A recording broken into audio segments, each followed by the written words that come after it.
Chapter 162. Before Grandpa Lin could recall anything, Auntie Sun had already spoken up. It seems like it's Miss Sher's birthday today. Auntie Sun was still quite useful in times of crisis. She deserved a raise. Lin Jiej was extremely satisfied, but he maintained an impassive expression on his face, as if the person they were talking about had nothing to do with him. That's right, it's Yao Yao's birthday today. This is bad. I've always prepared a birthday gift for Yao Yao in the past, so I can't forget about it today either. As Grandpa Lin spoke, he began instructing Auntie Sun. Give the chef at home a call and have him quickly prepare a cake. Also, give the driver a call and have him buy a set of clothes for Yao Yao. Oh, it won't be enough if it's just a set of clothes. Also, don't forget about the shoes, bags and accessories. Also, don't forget about the red packets and birthday red packets. Most importantly, get the chef at China World Hotel to prepare a feast according to Yao Yao's preferences. Auntie Sun, who had memorized Grandpa Lin's instructions, added, Do you want the driver to send all of these things to Miss Sher's place?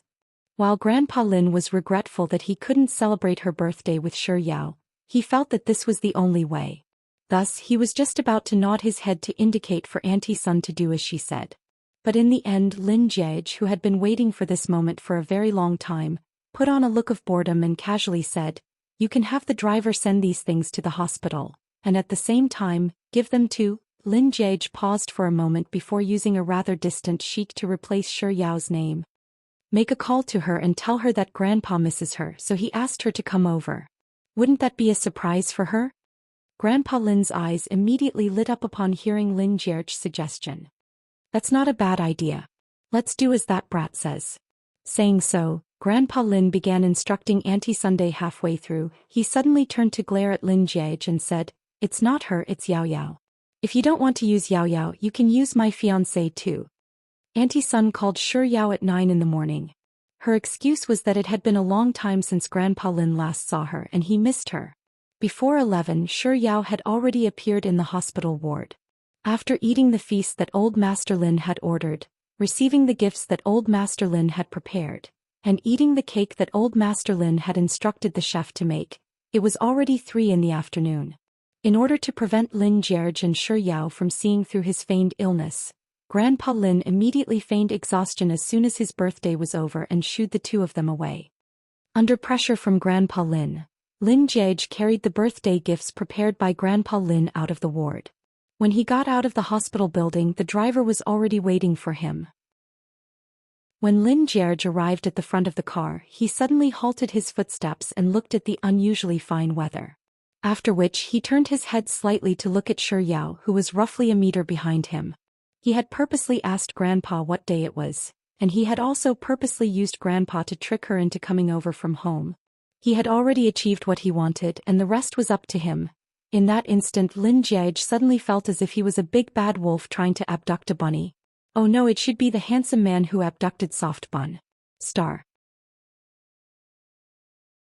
Chapter 163. With this thought in mind, Lin Jiej cleared his throat and turned to Sher Yao, who was walking up to him, and asked, Do you have time later? Sher Yao scanned her surroundings. There wasn't anyone around. Was Lin Jiej talking to her? But he didn't call out her name. What if he was talking to the driver? Oh my. Why was she looking around when he was talking to her? Lin Jiej asked once more, Do you have time later? Sher Yao was still conflicted over whether she should think too highly of herself when she heard her name. Only then did she confirm that Lin Jiej was really talking to her, so she quickly replied, Yes. Was my reply a little too honest? Sher Yao pondered for a moment before adding, Is there anything? Lin Jiej cleared his throat, and a hint of awkwardness flashed across his elegant face as he said, There's something that I need your help with. My help? There's actually a time when I need someone's help? Sher Yao raised her head to look at the sky. The sun was rising quite normally. What the heck? Sher Yao grumbled in her heart as she replied meekly, What is it? Does Soft Bun always speak so obediently and mildly? For some reason Lin Jiej felt his mood soothing, such that his voice even became a little gentler. My sis recently took on a huge project, and I'm thinking of buying a gift to send over to her. However, I don't know what you girls like, so I need your help to look for it. So he's buying a gift for Sis Jai. But then again, he could have looked for other girls for help. Why did he have to look for her? Just as Shi Yao was feeling perplexed, Lin Jiage noticed her silence. Thinking that she was unwilling, he spoke up once more. Why? Can't I? Lin Jiage paused for a moment before continuing. His words might have seemed casual, but there was no doubt that he was trying to increase the pressure on Shi Yao. The reason why I'm looking for you is because my older sister likes you and she treats you well. She brings you a gift every time she comes back. I thought that you would know what she likes. She didn't know what Sis Jai liked the most, but it was true that Sis Jai would bring her a gift every time she returned. Even if she didn't have the slightest relationship with Lin Jiage, it was only right for her to help Sis Jai choose a present for her. Hearing Lin Jiage's words, Shi Yao hurriedly shook her head and clarified, It's not that, it's not like I can't. I'm just wondering what Sis Jai likes. There's no rush. We'll think about it when we get to the mall. Seeing that Shi Yao had agreed to his request, Lin Jiage turned to the driver and said, Pass me the car keys. Yes, young master. The chauffeur walked up to Lin Jiage and passed the car keys to him. At the same time he leaned over to Lin Jiage's ear and whispered in a voice that only the two of them could hear, Young master, I've prepared everything that you asked for. It's in the trunk. Lin Jiage replied nonchalantly as if the chauffeur hadn't said anything at all. He nodded his head lightly before telling Shi Yao, Get in. After which he walked over to the driver's seat, opened the door and got in. While Lin Jiage was putting on his seatbelt, he noticed that Shi Yao had actually opened the backseat door and climbed into the car. His movements froze for a moment before he turned to look at Shi Yao and asked, Am I the chauffeur? Confused by his words, Shi Yao shook her head and replied obediently, Nope. Chapter 164. What did sitting in the back have to do with him being the driver or not? Shi Yao stared at Lin Jiage blankly, not knowing what to say. Did she not get what he was trying to hint at? Sure enough, there's a difference in intelligence between people. Lin Jiage pondered for 2 seconds before patting the passenger seat and saying, Sit here. You're the driver, so you're the boss. Shi Yao replied with "Oh" as she got out of the car and got onto the passenger seat.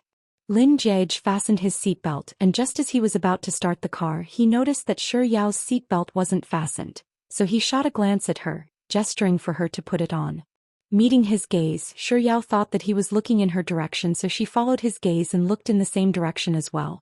However, seeing that there wasn't anything interesting to look at, she turned to look at Lin Jiage with a peculiar gaze. Even with that gaze, she couldn't get what he was trying to say. How troublesome. Lin Jiage thought in disdain as he unfastened his seatbelt and leaned over to Shi Yao's side to help her buckle her seatbelt. His actions were too abrupt, and the unprepared Shi Yao was taken aback. She raised her head to look at Lin Jiage. His upper body was right in front of her and his face was frighteningly close. She could vaguely feel his breath on her skin.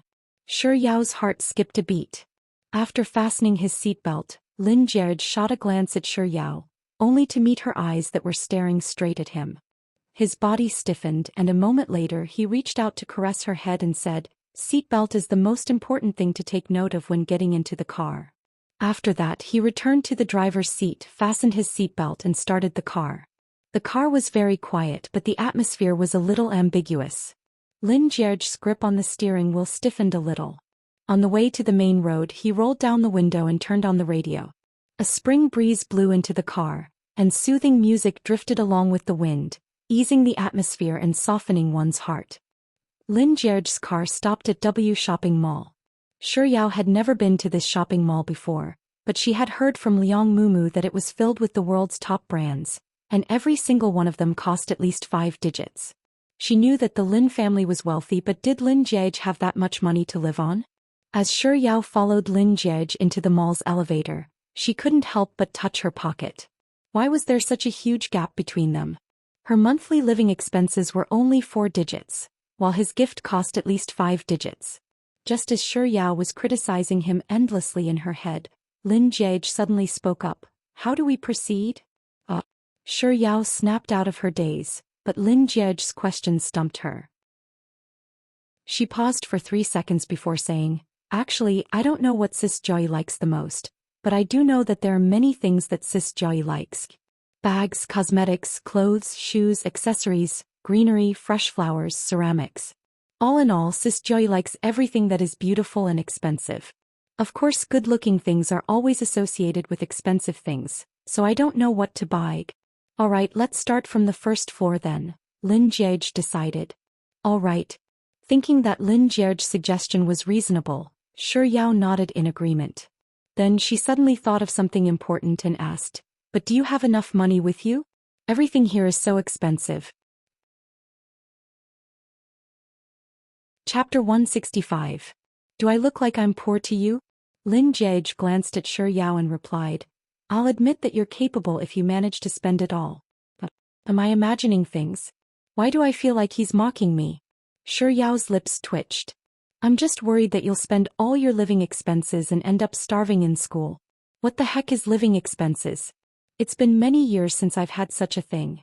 Lin Jiege couldn't bring himself to tell Shi Yao that any single one of these projects would be able to rake in at least 6 digits in income. After a moment of contemplation, Lin Jiege decided to use a more tactful approach and replied, "It's fine. If I don't have enough money, I can sell my grandpa's car in the underground parking lot." Shi Yao felt that Lin Jiege's joke was really too cold. When they reached the first floor and exited the elevator, Lin Jiege led Shi Yao into an LV bag shop.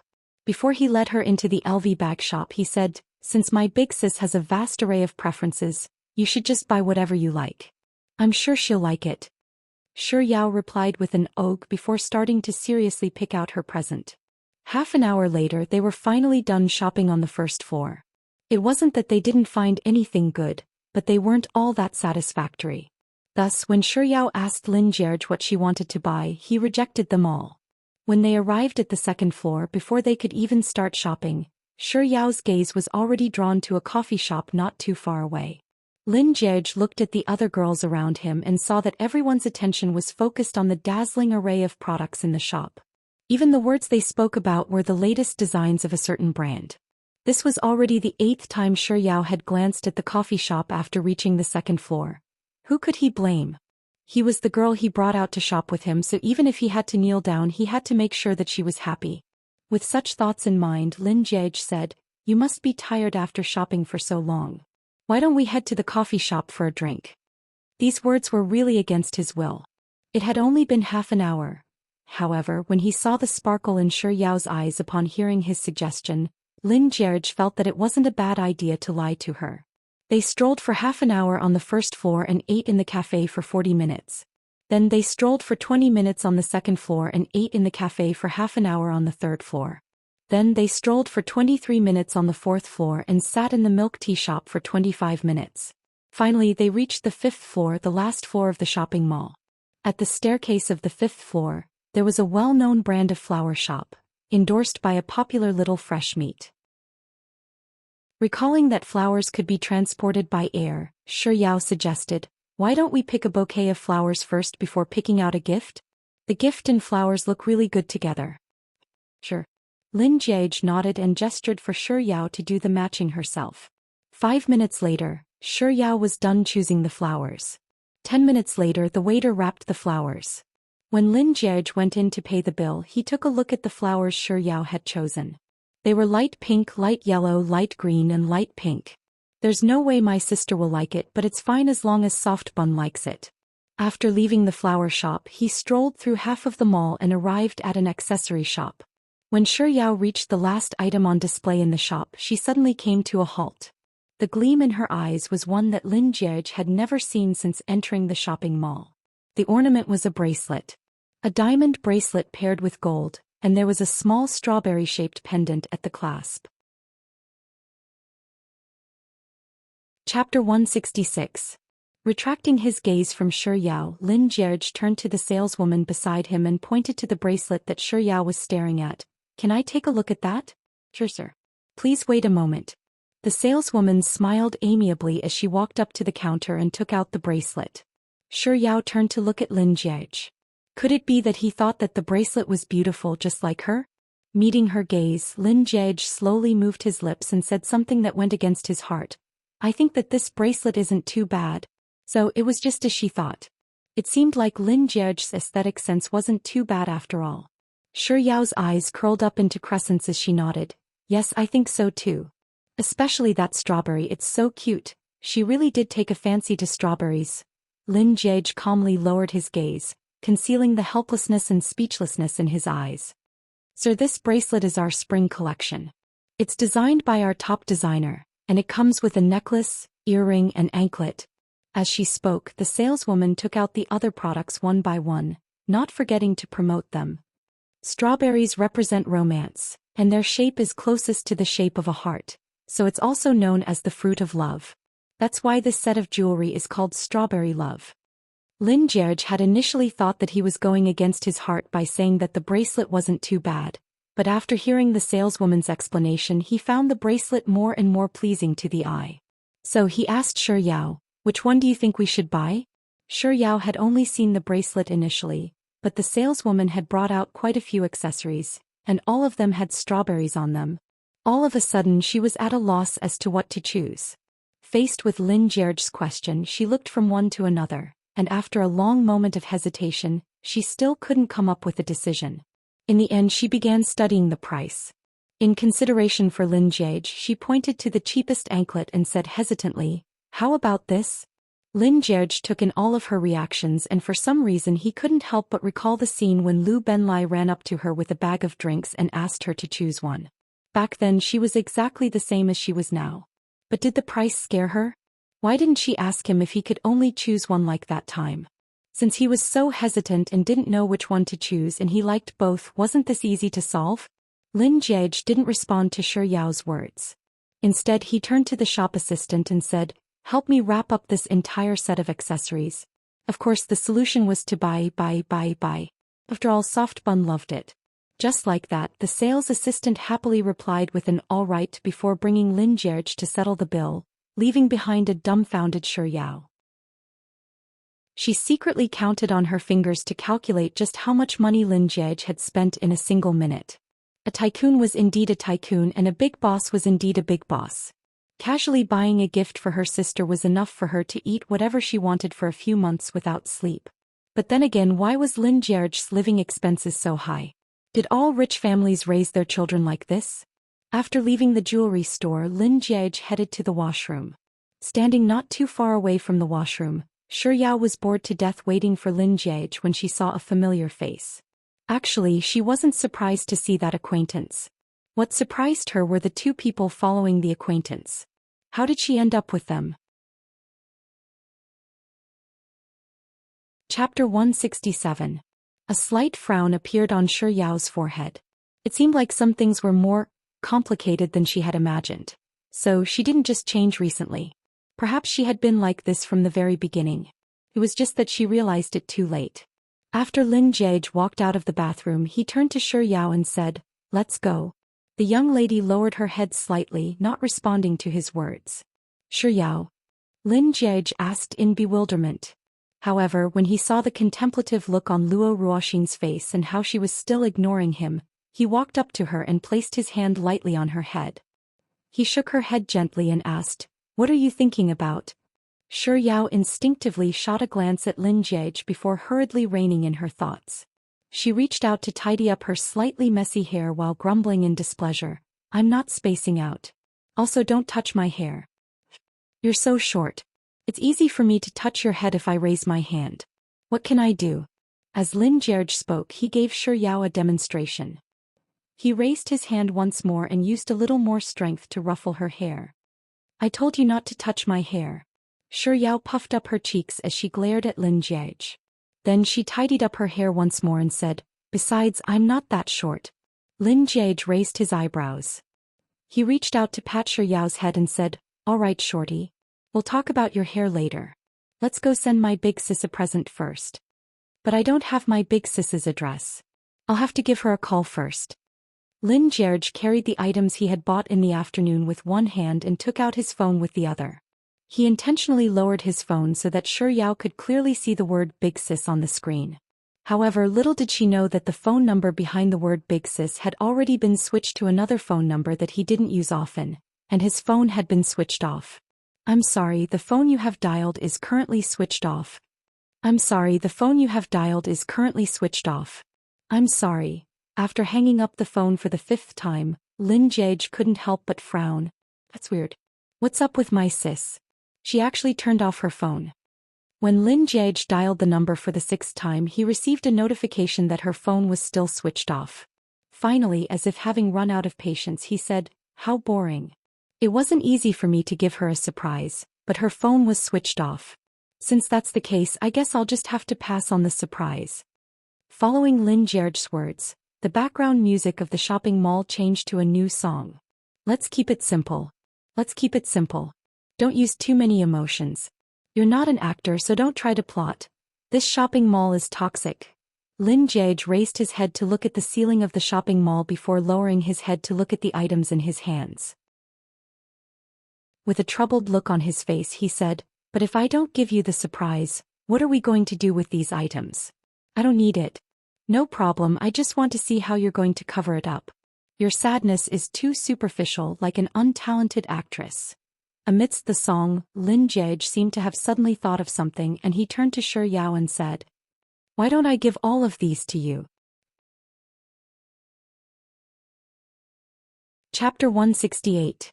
Shi Yao subconsciously took a step back before shaking her head vehemently. No, no, no, these things are too expensive. I can't accept them. I bought them so I can accept them if I say so. Oh, I can't. Shi Yao shook her head vehemently. Throw them away then. Following which, Lin Jiage really picked up the expensive items and headed for the trash can not too far away. Shi Yao was stunned for 2 seconds. Then, just as he was about to stuff the items into the trash can, she hurriedly chased after him and tugged on his sleeve. Lin Jiage turned to look at her silently. If she didn't want them, would he really throw them away like that? Shi Yao assessed Lin Jiage's expression, and from the serious look on his face, it didn't seem like he was joking. She hesitated for a moment. Then she clearly felt his cuffs leaving her palms bit by bit. Shi Yao tried to pull him back, but she was unable to withstand his strength. At the very last moment she could only say, "Thank you then." Lin Jiage nodded lightly to express his gratitude. He waited for Shi Yao to take the flowers and accessories before taking them back from her hand and saying, "I'll help you carry them for now." Shi Yao replied with another thank you. Could it be that rich people were all so capricious? Are they going to throw away the things they bought just because no one wants them? But these things are really expensive. I'm not that close to her anyway, so I feel a little guilty accepting them. The more Shi Yao thought about it, the more uneasy she felt. So she spoke up once more, "If you don't mind, why don't I treat you to dinner tonight?" Lin Jiage nodded, "Sure. It doesn't seem like treating me to dinner is enough to make me feel at ease." Shi Yao pondered for a moment before saying, "Why don't you treat this as a birthday present for me? I'll give you a present on your birthday too." At this point, Shi Yao couldn't help but think that this was a brilliant idea. She secretly gave herself a few thumbs up before asking, "How about this?" "Sure." Lin Jiage was silent for a moment before asking, "Do you know when my birthday is?" Of course she knew. His grandfather would always invite her to his house for his birthday banquet every year. Before Shi Yao could reply, Lin Jiage had already answered his own question. "Mine is on the 27th of October. Just like that, Shi Yao swallowed back the words that were about to come out of her mouth. Since he's in such a hurry to tell me his birthday, why did he bother asking me if I knew when it was? Couldn't he have just told me his birthday date? Shi Yao thought for a moment before replying with an ode to Lin Jiage's reply. Lin Jiage returned to his car and booked a place to eat. However, he wasn't in a hurry to start the car. Instead, he took out the bracelet and said, "Why don't you try it on and see if it fits? If it doesn't, we can still go back and change it." Actually, when they were shopping at the mall and she almost bumped into someone, he pulled her wrist and roughly estimated her size. However, he was still afraid of making a mistake. Shi Yao replied with an "oh" as she took the bracelet from Lin Jiage's hand and tried it on herself. However, seeing that Lin Jiage wasn't letting go of her, she could only show him her fair wrist instead. It really suited her. Her skin was fair, and the diamonds and red strawberries made her look especially youthful and beautiful. Lin Jiage couldn't help but take a few more glances at her, but the words that came out of his mouth were far from what he was thinking in his heart. "My older sister might be taller than you, but it's fortunate that she's thin. Her size is also suitable for you." Chapter 169. It's fortunate that my elder sister is thin and her size is suitable for you. He could accept those words. However, he could totally omit the words "my elder sister is much taller than you." because it wouldn't affect the meaning he was trying to convey. Shi Yao glared at Lin Jiege and said, I admit that Sis Joy is tall, but I'm really not short. It's just that Sis Joy is too tall, alright? Sis Joy's height of 1.75 was much taller than most men, and her aura was so domineering that one couldn't help but want to kneel down and call her queen. Hearing Shi Yao's explanation, Lin Jiege scanned her slender figure from head to toe before silently starting the car. Lin Jiege's gaze made Shi Yao think that he couldn't be bothered to argue with her. So, unwilling to give up as the car drove out of the underground parking lot, she added, I'm really not short. In the world of women, I'm still considered acceptable. Yes, you're not short. If you round it up, you're about the same height as me, around 2 meters. Lin Jiege casually replied as he paid the parking fee. Shi Yao didn't know how she should refute his words. How could there be such a person in the world? When he's silent, he's so pleasing to the eye, just like a beautiful scenery, but as soon as he opens his mouth, he chokes me to death. He's probably the most typical type of person who relied on their own ability to stay single. Why does this remark sound so familiar? I feel like I've heard it somewhere before. Shi Yao tilted her head and pondered for a moment. Then she recalled how Mr. Numbers was also so vicious with his words when they were playing last night. This was especially so for Mr. Numbers's yes and Lin Jiege's yes. The tone was almost identical. In comparison, Mr. Numbers and Lin Jiege did share a lot of similarities. Could they be the same person? But I don't think we're that fated, right? This kind of plot should only exist in novels, right? It's not like I'm the female lead. As it was getting late, most of the restaurants had already closed for the day. So Shi Yao brought Lin Jiege to the most famous food street in Beijing. That street was filled with crayfish restaurants. A second after Lin Jiege stopped the car, Shi Yao followed Lin Jiege out of the car and began explaining to him, from here to the end of the street, there are a total of 48 crayfish shops. Let's go to Taste of Home. Their crayfish is the best. 48. Miss, do you have nothing better to do? Why did you come here in the middle of the night and count them? Lin Jiege didn't reject Shi Yao's suggestion. Instead, he casually said, you seem to be quite familiar with this place. Completely oblivious to Lin Jiege's teasing, Shi Yao thought that he was being serious, so she nodded her head and led him to the restaurant while saying, of course. I often come here for supper. Let me tell you, if I walk from the south to the north of this street, I'll be able to connect to the Wi-Fi of any restaurant. Fearing that Lin Jiege wouldn't believe her words, Shi Yao took out her phone and showed him her wireless network. As they walked, she said, look, you've switched to another network, right? Look, switching to this shop doesn't require a password, right? And this one. Lin Jiege was clearly teasing Shi Yao, but for once he was rendered speechless by her words. Alright then, miss, in terms of food, if you dare claim to be second, no one will dare claim to be first.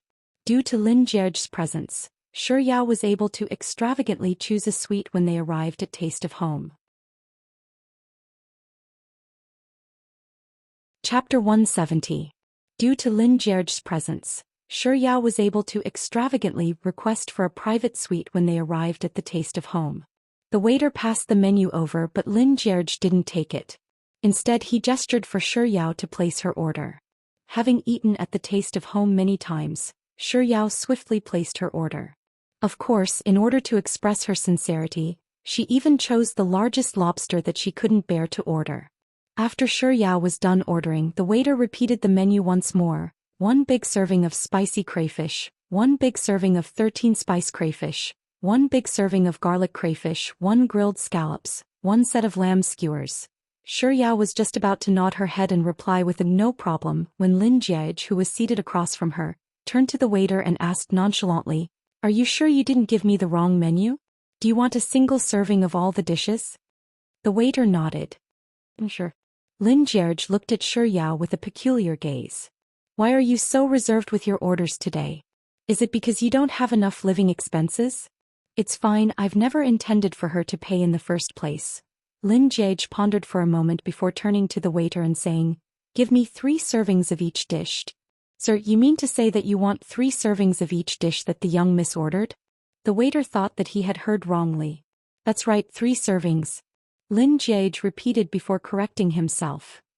That's not right. It's 3 large servings. It was only then that Shi Yao realized that Lin Jiege was ordering according to the number of bowls she ate. She hurriedly waved her hands at the waiter and said, "No, no, no, I only want a large serving. Listen to me, don't listen to him."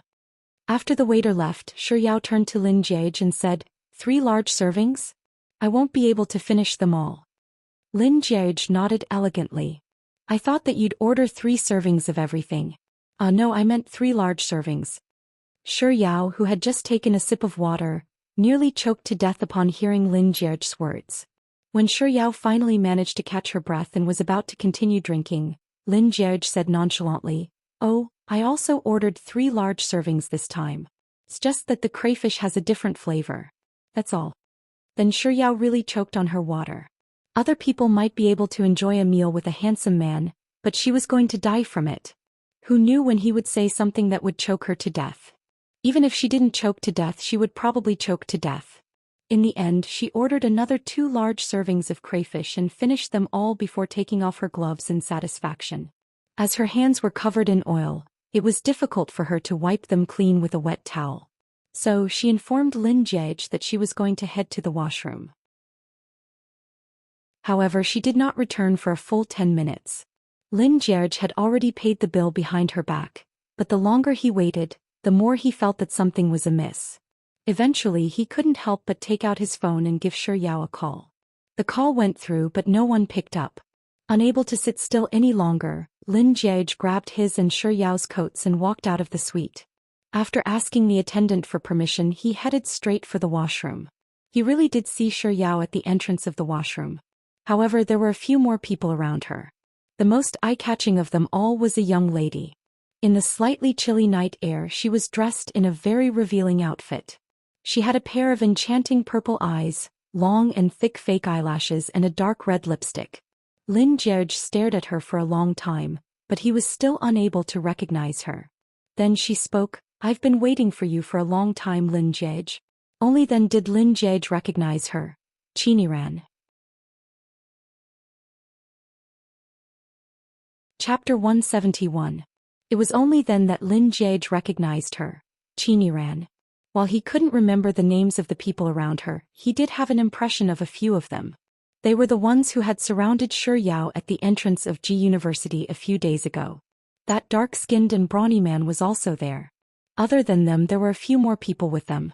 They didn't look like students, but they seemed more like gangsters. Shi Yao was surrounded by them, and as soon as she saw Lin Jiege, she immediately called out, "Lin Jiege, hurry up and leave." Her voice was still as gentle and soft as usual, but before she could finish her, a long-haired man standing behind her had already covered her mouth. In an instant, Lin Jiege's elegant eyes were filled with hostility.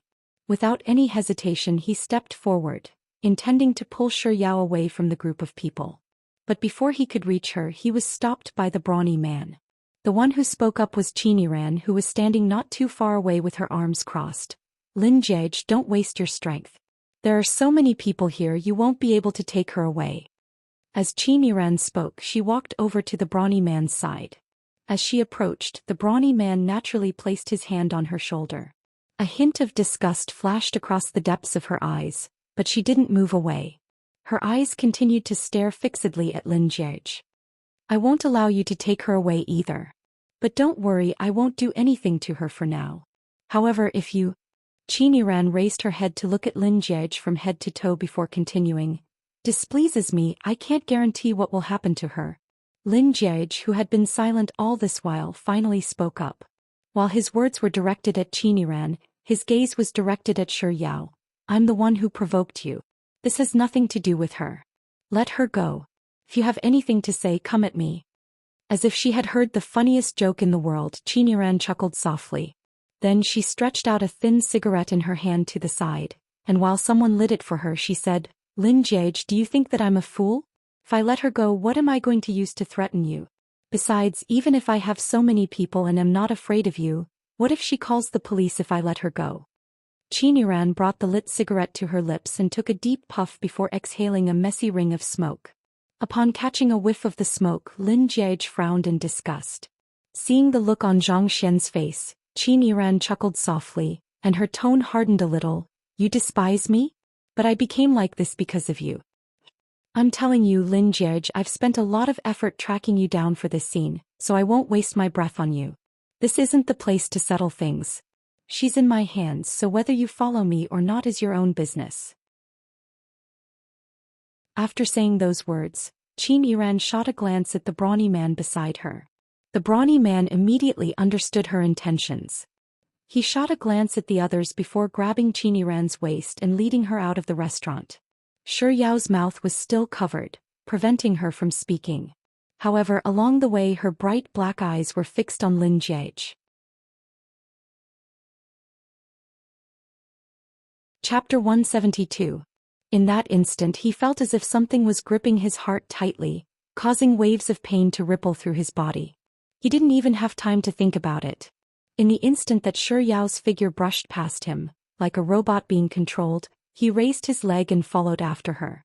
He didn't think about whether he would be able to defeat these people, nor did he think about the consequences of following after them. There was only one thought in his mind. Soft Bun had been tricked out of her home unscathed, so he had to ensure that she would return home unscathed. He wouldn't allow even a single strand of her hair to be broken. There were many people walking to and fro along the street, and most of them had formed their own cliques, so no one noticed Lin Jierge and Shi Yao's actions. There were many courtyard houses on the side of this street, but none of them were occupied. It was hard to tell how Qin Yiran's group managed to break the lock of a courtyard house, but the dark-skinned and brawny man easily pushed open the door of a courtyard house and switched on the lights before leading Qin Yiran in. The door of the courtyard house was extremely narrow, such that only 2 people could pass through at a time. Perhaps fearing that an accident might occur, they intentionally left one person behind to follow behind Lin Jierge. Shi Yao was in front of Lin Jierge, so as soon as she entered the courtyard house, Lin Jierge hastened his footsteps to catch up to her. A second after Lin Jierge stepped into the courtyard house, Qin Yiran, who had just lit up a cigarette, suddenly spoke up. Lin Jierge, I'll give you a choice. Between you and her, who wants to talk to me first? Ignoring Qin Yiran's words, Lin Jierge walked roughly a meter into the courtyard house. When the person walking at the very back also entered the courtyard house, Lin Jierge suddenly made a move. His reaction was swift and abrupt, catching Qin Yiran's group completely off guard.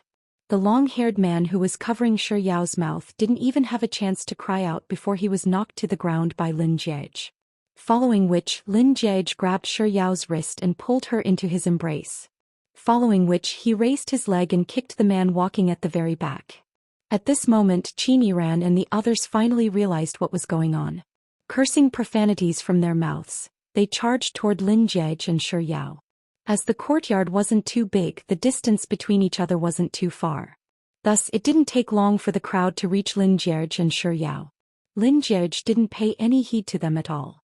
Instead, he lowered his head and said to Shi Yao, who was still wrapped in his embrace, "Run."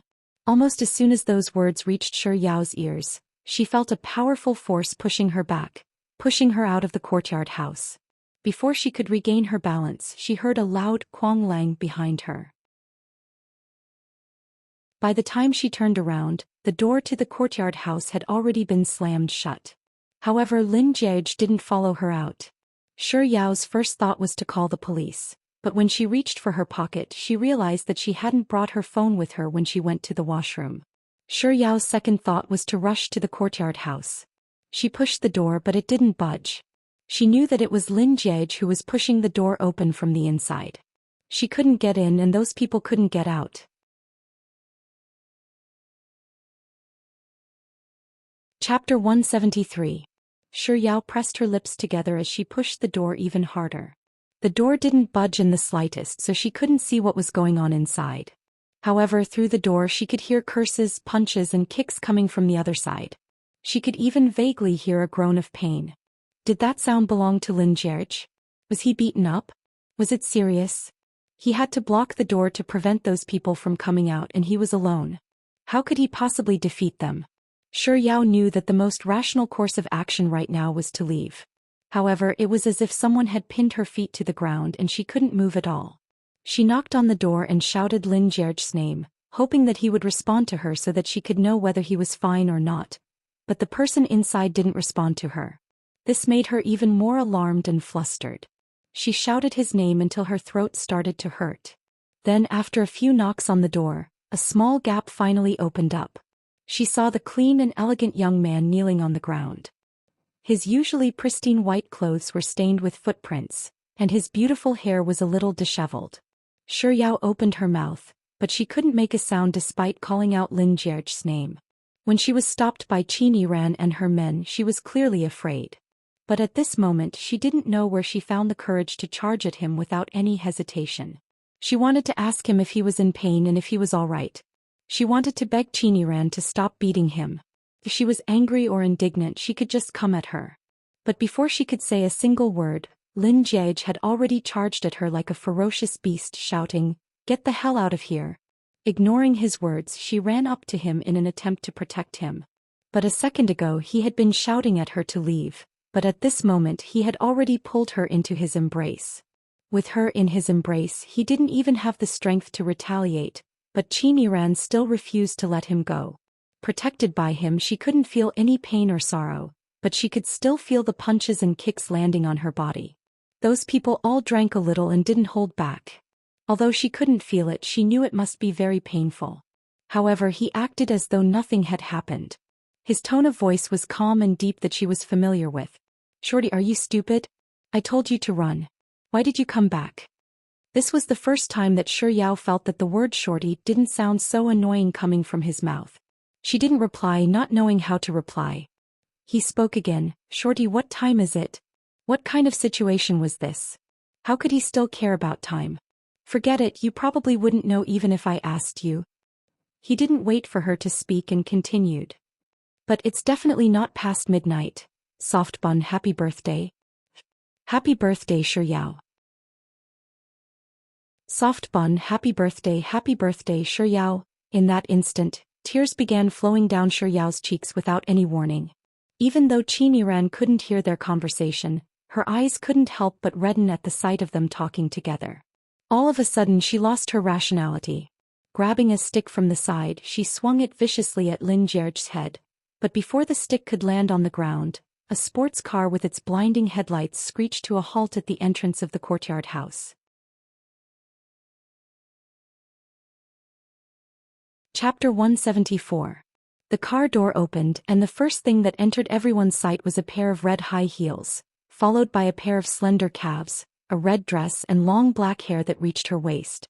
Finally, a face that was so exquisite that it was impossible to find any flaws in it. The others might not have recognized the person who had just arrived. But Lin Jie and Yao did. Especially Lin Jie. After standing still, Lin Jie fiercely slammed the door shut. After taking a quick glance at the courtyard house, she walked over swiftly yet elegantly in her high heels. Standing before Lin Jie and Yao, she didn't even blink. With a slight raise of her hand, she caught the rod that Qin Ran had smashed down on her. Without saying a word, she shot a glance at Qin Ran before snatching the rod from her hand and smashing it heavily onto the ground.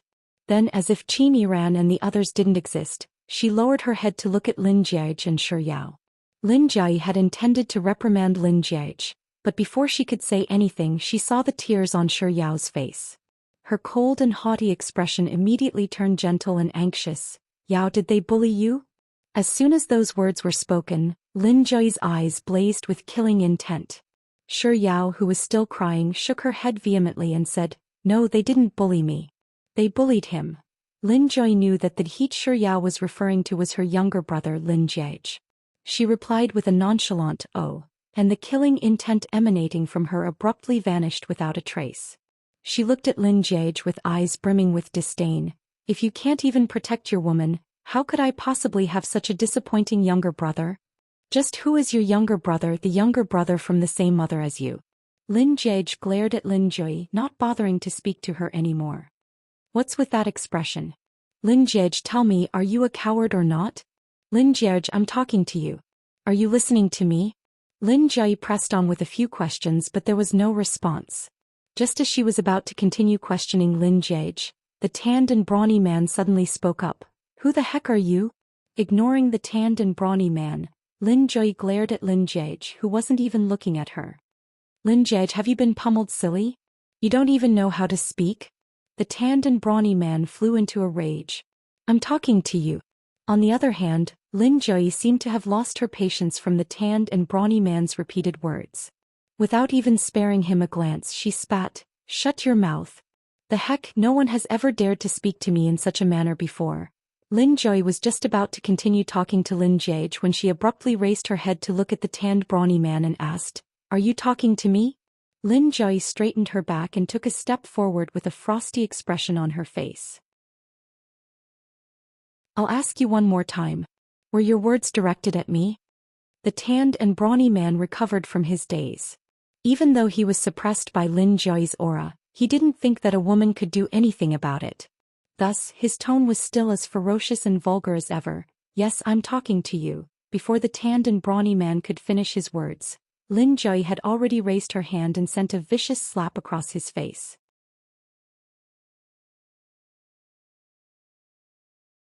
Chapter 175. The resounding sound of the slap echoed through every corner of the courtyard house. Just listening to it alone was excruciating. The tanned and brawny man didn't expect that such a beautiful lady would slap him so viciously.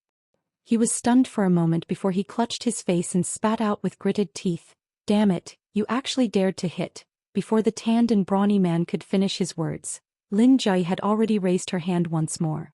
"Papa." A few more red handprints appeared on the tanned and brawny man's face. This time, Lin Jui didn't even give the tanned and brawny man any time to react. After the two slaps, she raised her leg and kicked him in the abdomen, sending him crashing to the ground. Then, disregarding the tanned and brawny man's companions, she charged forward and pummeled him. It was only when the dark-skinned brawny man howled in pain from the pummeling that his friends finally recovered from their shock of Lin Jui's ferocity, and they immediately rushed toward Lin Jui. Upon seeing this sight, Shi Yao instinctively called out, "Sis Jui."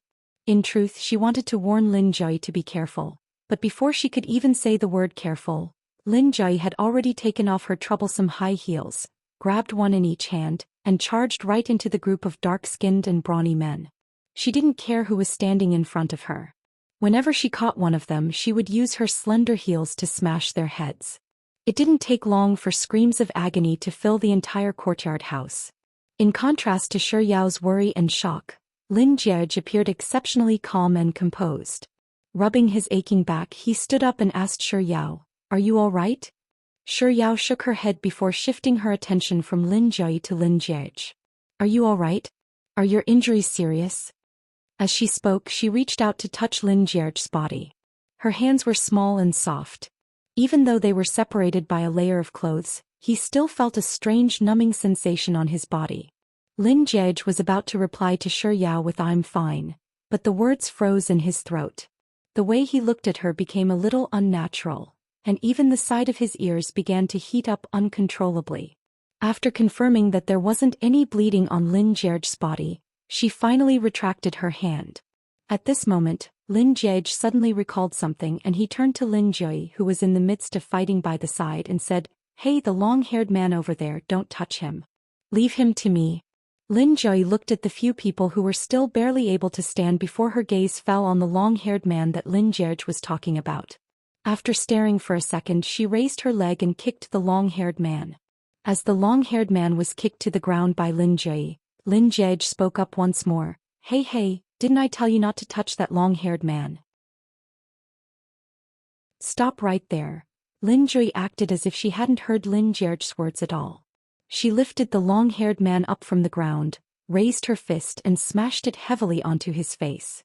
Amidst the cries of pain from the long-haired man, Lin Jiege gritted his teeth and said, "Lin Jui, you did it on purpose, didn't you? Didn't I tell you to leave him to me?"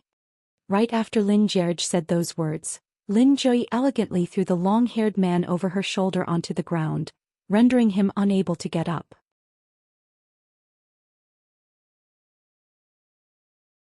Chapter 176. "Lin Jui, are you crazy? Before you touched that long-haired man, I already told you to leave him to me." "Lin Jiege, what are you shouting for? When did you tell me that? Didn't you say hey?" While Lin Jui was replying to Lin Jiege, another two people had been beaten to the ground. Lin Jiege couldn't be bothered with Lin Jui anymore. As Lin Jui chased after the last person who had run away as soon as he saw her, she turned to Lin Jiege and asked, Lin Jiej, let me ask you, who's calling hey and who's calling hey? You're calling hey and Yao Yao's calling hey? Or is it Yao Yao's calling hey and you're calling hey? In any case, I'm not calling hey and not calling hey. By the time Lin Joy finished her words, the last person had also been beaten to the ground. She tossed her high heels to the ground and stepped into them. After tidying up her clothes and hair, she regained her usual elegance before turning around to walk over to Lin Jiej and Shi Yao.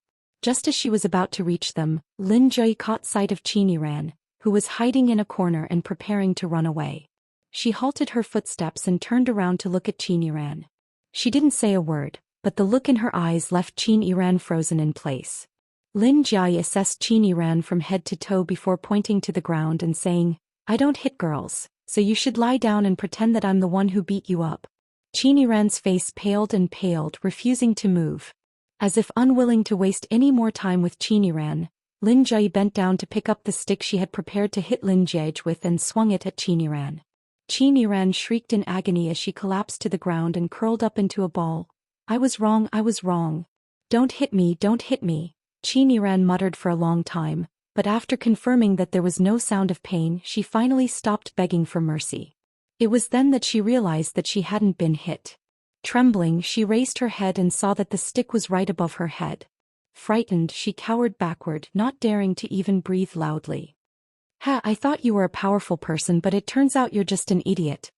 Lin Joy looked down at Qiniran from above as she sneered disdainfully. Let me tell you, a girl should love openly, love with a bottom line and love with integrity. Someone like you will never be loved by anyone unless they're blind. After saying those words, Lin Joy shot a glance at Lin Jiej and Shi Yao before saying, let's go. After leaving the courtyard house, the front passenger seat door of Lin Joy's car was pushed open. Xia Shangzhou scrambled out of the room. He clutched his chest and shouted, Boss, with a pale face. Then he bent over and vomited at the corner of the room. So this was Boss's older sister. No wonder when Boss mentioned his older sister he only had one sentence. She's the ultimate boss, and an ultimate boss that can automatically restore HP and MP. At that time he was still thinking, Boss's sister is so beautiful, and she's so much better than most celebrities. How could she be as scary as Boss said? It was only today that he realized that Boss wasn't lying to him. He was watching television in his dormitory room when he suddenly received a real-time location from his boss. Before he could make sense of what was going on, the door to the dormitory room was pushed open, and the beautiful Lin Joy walked in to look for Lin Jiej.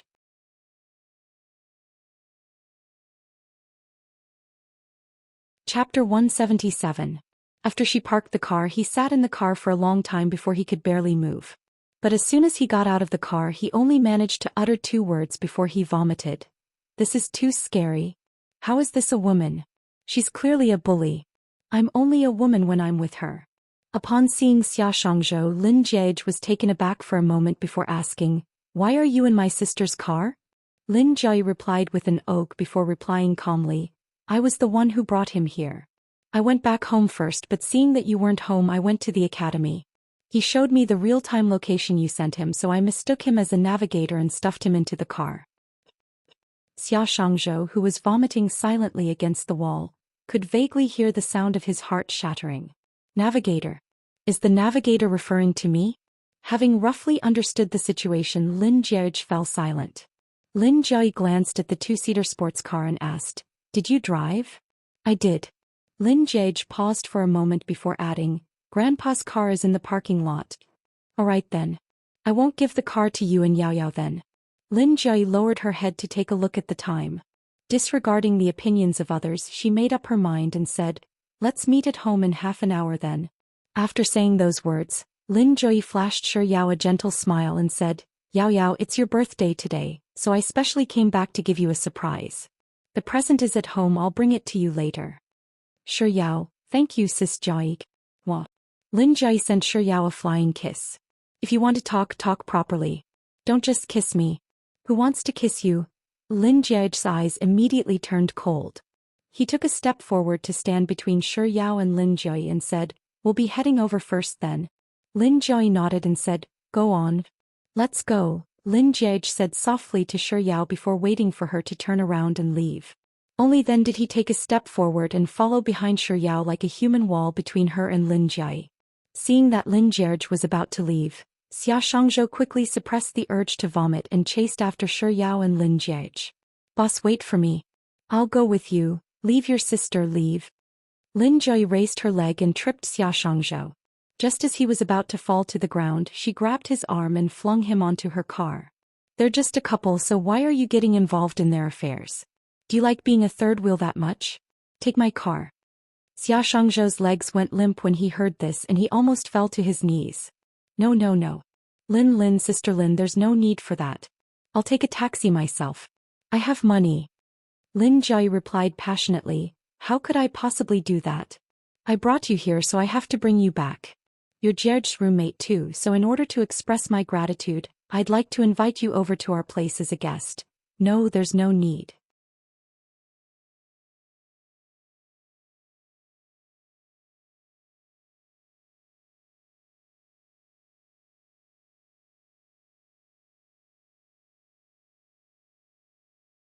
Chapter 179. Soon she returned with a bag in one hand and a bouquet of flowers in the other. Lin Jie was in the middle of talking to Xia Shangzhou when Shi Yao walked in and out of the room. He shot a glance at her, but he didn't pay much attention to her.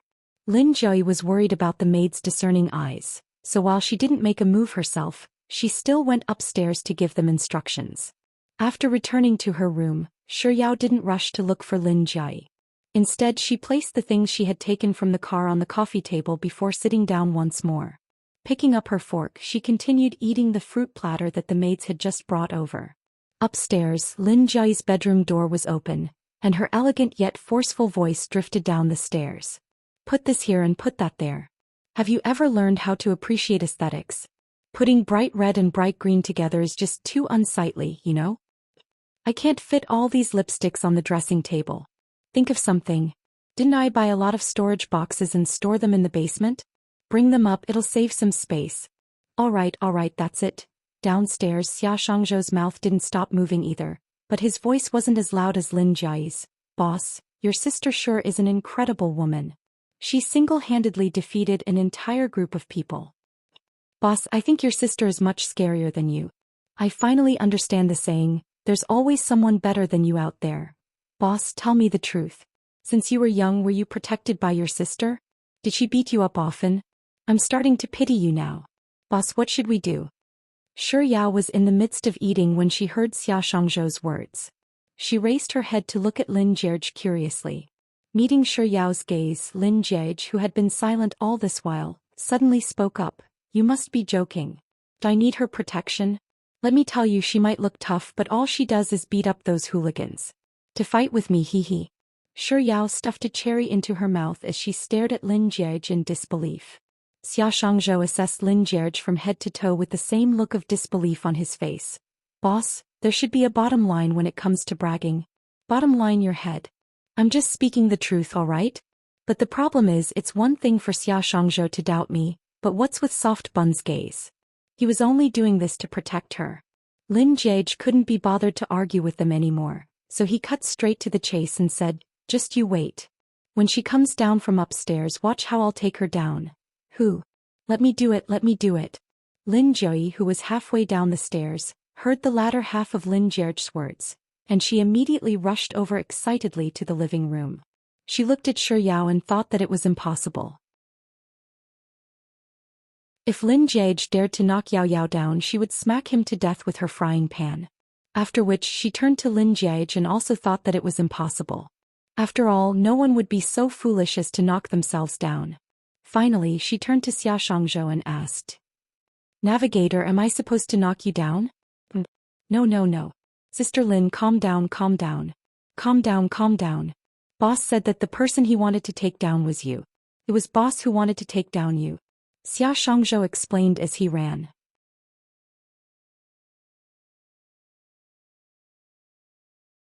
Chapter 180. Lin Jie raised his eyebrows. While his words were directed at Lin Jie, his gaze was directed at Shi Yao as he asked, "Are you afraid?" Lin Jie, "Me? Afraid? Let me tell you, Lin Jie, if not for my grandfather forbidding me from learning taekwondo when I was 6, telling me that girls should be dignified and ladylike, I would have beaten you up 3 times right now. Lin Jie's lips curled up. Had it been in the past he wouldn't have exposed her, but today was different.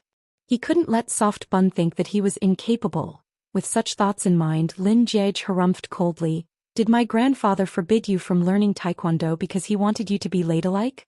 You walked up to the blackboard and said, "Hello everyone, my name is Lin Jie and my specialty is taekwondo." Then you raised your leg and split the teacher's desk in half, scaring the entire classroom into tears. For half a month no one dared to speak to you. Grandpa was afraid that you would develop autism, so he didn't allow you to learn taekwondo. Lin Jie grabbed a pillow and threw it at Lin Jie. "Will you die if you don't speak?" On the other hand, Lin Jie calmly leaned back, dodging the pillow that was flying toward him. Following which, the pillow that flew past him landed squarely on Xia Shangzhou's face. Lin Jie replied without the slightest hint of apology, "I'm sorry." Xia Shangzhou rubbed his aching nose, not daring to voice his grievance. It's fine, sis Lin." Upon seeing this sight, Shi Yao shot Xia Shangzhou, "I'll pity you for a second look." A second later, she lowered her head and focused her attention on eating her fruit platter. It was only after she finished the fruit platter that she suddenly recalled the matter at hand. She called out, "Sis Jie." She stood up, picked up the fresh flowers on the table and passed them over to Lin Jie. "This is for you." Lin Jie's eyes lit up and a rare gentleness appeared on her face. "Yao, is this the present you prepared for me? But how did you know that I would come back today? I really like it. These flowers are really beautiful." "That's not it, sis Jie. I didn't give this to you." Shi Yao hurriedly shook her head and explained. "It's a gift from Lin Jie." "Oh, is that so?" Lin Jie, who had been brimming with warmth a second ago, suddenly turned cold upon hearing that the gift was bought by Lin Jie. However, since it was Shi Yao who had passed it to her, she still took it. "Sis Jie, there's also this." Shi Yao picked up the jewelry bag and passed it over to Lin Jie. Then she continued. "This is also a gift that Lin Jie prepared for you. He said that you received a big project some time ago, so he specially prepared this to congratulate you. He wanted to send it over by air, but your call didn't go through. Give me a call?" Lin Jie asked doubtfully. She did turn off her phone after returning to the country, but she didn't see any missed calls when she got off the plane. Lin Jie was just about to continue speaking when Lin Jie, who had been perfectly fine a second ago, suddenly let out a stifled groan before bending over with a pained look on his face. Xia Shangzhou, who was seated beside Lin Jie, immediately panicked upon seeing his reaction. Boss, what's wrong?"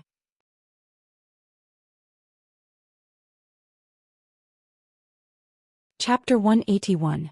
Noticing Lin Jie's reaction, Shi Yao immediately ran over to Lin Jie's side and asked, "What's wrong? Are you hurt somewhere?" Seeing that Lin Jie was in even more pain than before, Shi Yao's tone turned anxious as she said, "Why don't we go to the hospital and get an X-ray or something?" Xia Shangzhou was also intimidated. "That's right. Boss, let's go to the hospital. Little Junior is right." Lin Jie raised his hand with great difficulty and very slowly waved it twice, indicating that there was no need for that. Standing not too far away, Lin Jie, who was watching the scene calmly, saw Lin Jie's reaction, and her lips curled up into a cold sneer. Then, while cursing in her heart, she said, "Navigator, help him upstairs. Little Yang, where's the ointment at home? Give it to me." Shortly after Lin Jie said those words, a maid ran out and reported, "Young miss, we've run out of the ointment." Shi Yao replied, "I'll go buy it." "No, it's already so late." Lin Jie rejected Shi Yao's suggestion without any hesitation. Xia Shangzhou raised his hand and said, "Big sis Lin, I'll accompany little Junior." Lin Jie instinctively wanted to reject him, but as the words reached the tip of her tongue, she seemed to have thought of something and nodded. "All right, you accompany Yao." After which, Lin Jie turned to the maid she had called out and said, "Help him upstairs." After Shi Yao and Xia Shangzhou left, Lin Jie carried the bouquet of flowers and accessories Shi Yao had given her and headed upstairs. At this moment, the maid who was helping Lin Jie up the stairs happened to walk out of Lin Jie's bedroom. The maid greeted respectfully. Young Mississippi Lin Jie waited for the maid to leave before pushing open the door to Lin Jie's bedroom and walking in. She shot a glance at Lin Jie, who was still groaning in pain on the bed. Then she raised the bouquet of flowers and said with a look of disdain on her face, "Lin Jie, it's not like you don't know that I like roses." The more enchanting they are, the more I like them. When did I ever like such a refreshing thing? As she spoke, Lin Jai placed the flowers on the table and began unwrapping the accessories. Why is there a strawberry on this necklace? It doesn't suit my style at all, okay? The more she spoke, the more obvious the disdain on Lin Jai's face became. Also, why do you have this bracelet too? The earrings, the anklet. Lin Jai, does your family sell strawberries? As she spoke, Lin Jai stole a glance at Lin Jai. The young man's expression became somewhat vexed, mixed with a hint of displeasure. Lin Jai lowered her gaze and chuckled. She placed the items back into the jewelry box one by one, restoring it to its original state. After which, she walked up to the bed and looked down at the deformed Lin Jai from above for a moment before saying, "All right, stop pretending." Lin Jai ignored Lin Jai. Lin Jai didn't get angry at all. Instead, she sat by the bed and continued speaking gleefully. "That acting of yours can only fool that stupid Jeebus and my adorable and obedient little Yao Yao. There's no way you can fool your big sister. You should know that I was the one who helped you bathe when you were young. I know every single hair on your body like the back of my hand."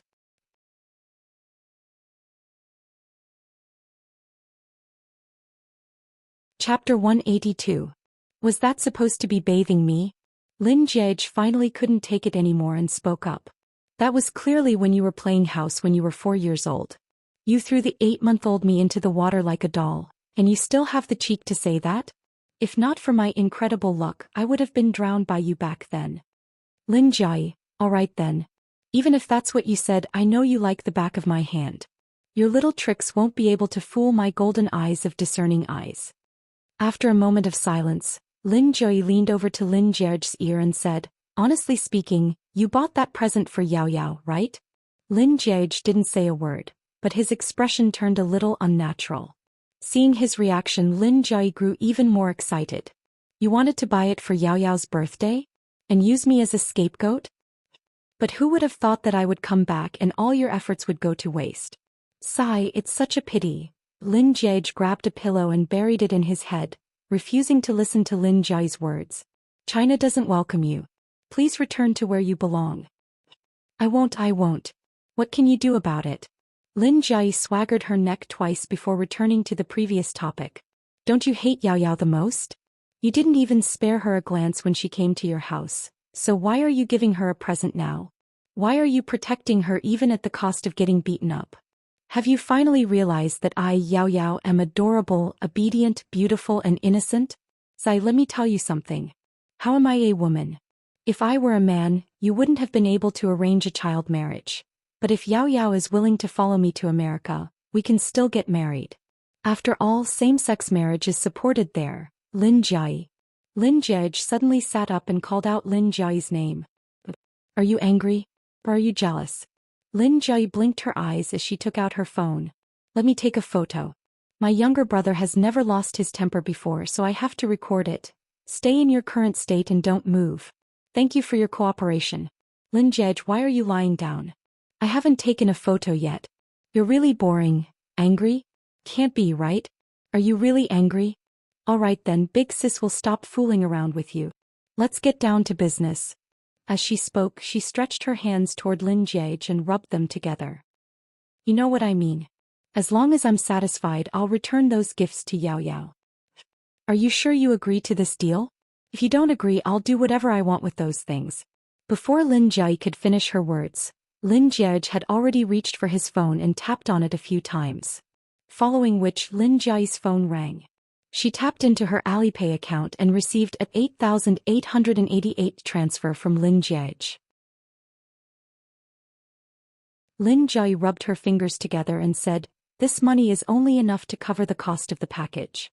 I haven't even paid for the gift yet. This was a robbery." Suppressing his anger, Lin Jai tapped on the screen a few more times. Lin Jai took a look at the new transaction record of 88,888. And a smile immediately lit up her face. "Deal." Lin Jai pointed to the door and asked, "So, Lin Jai, can you go out now? Don't be in such a hurry, there's something more important that we haven't discussed yet." Lin Jai said as she leaned her head closer to Lin Jai's face. "Give me another sum of money and I'll give you a surprise later on." I guarantee that you'll be satisfied.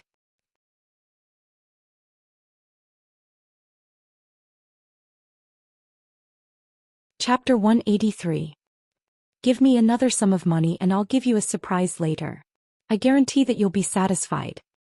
There's no need for more. Just add a 1 in front of that sum of money.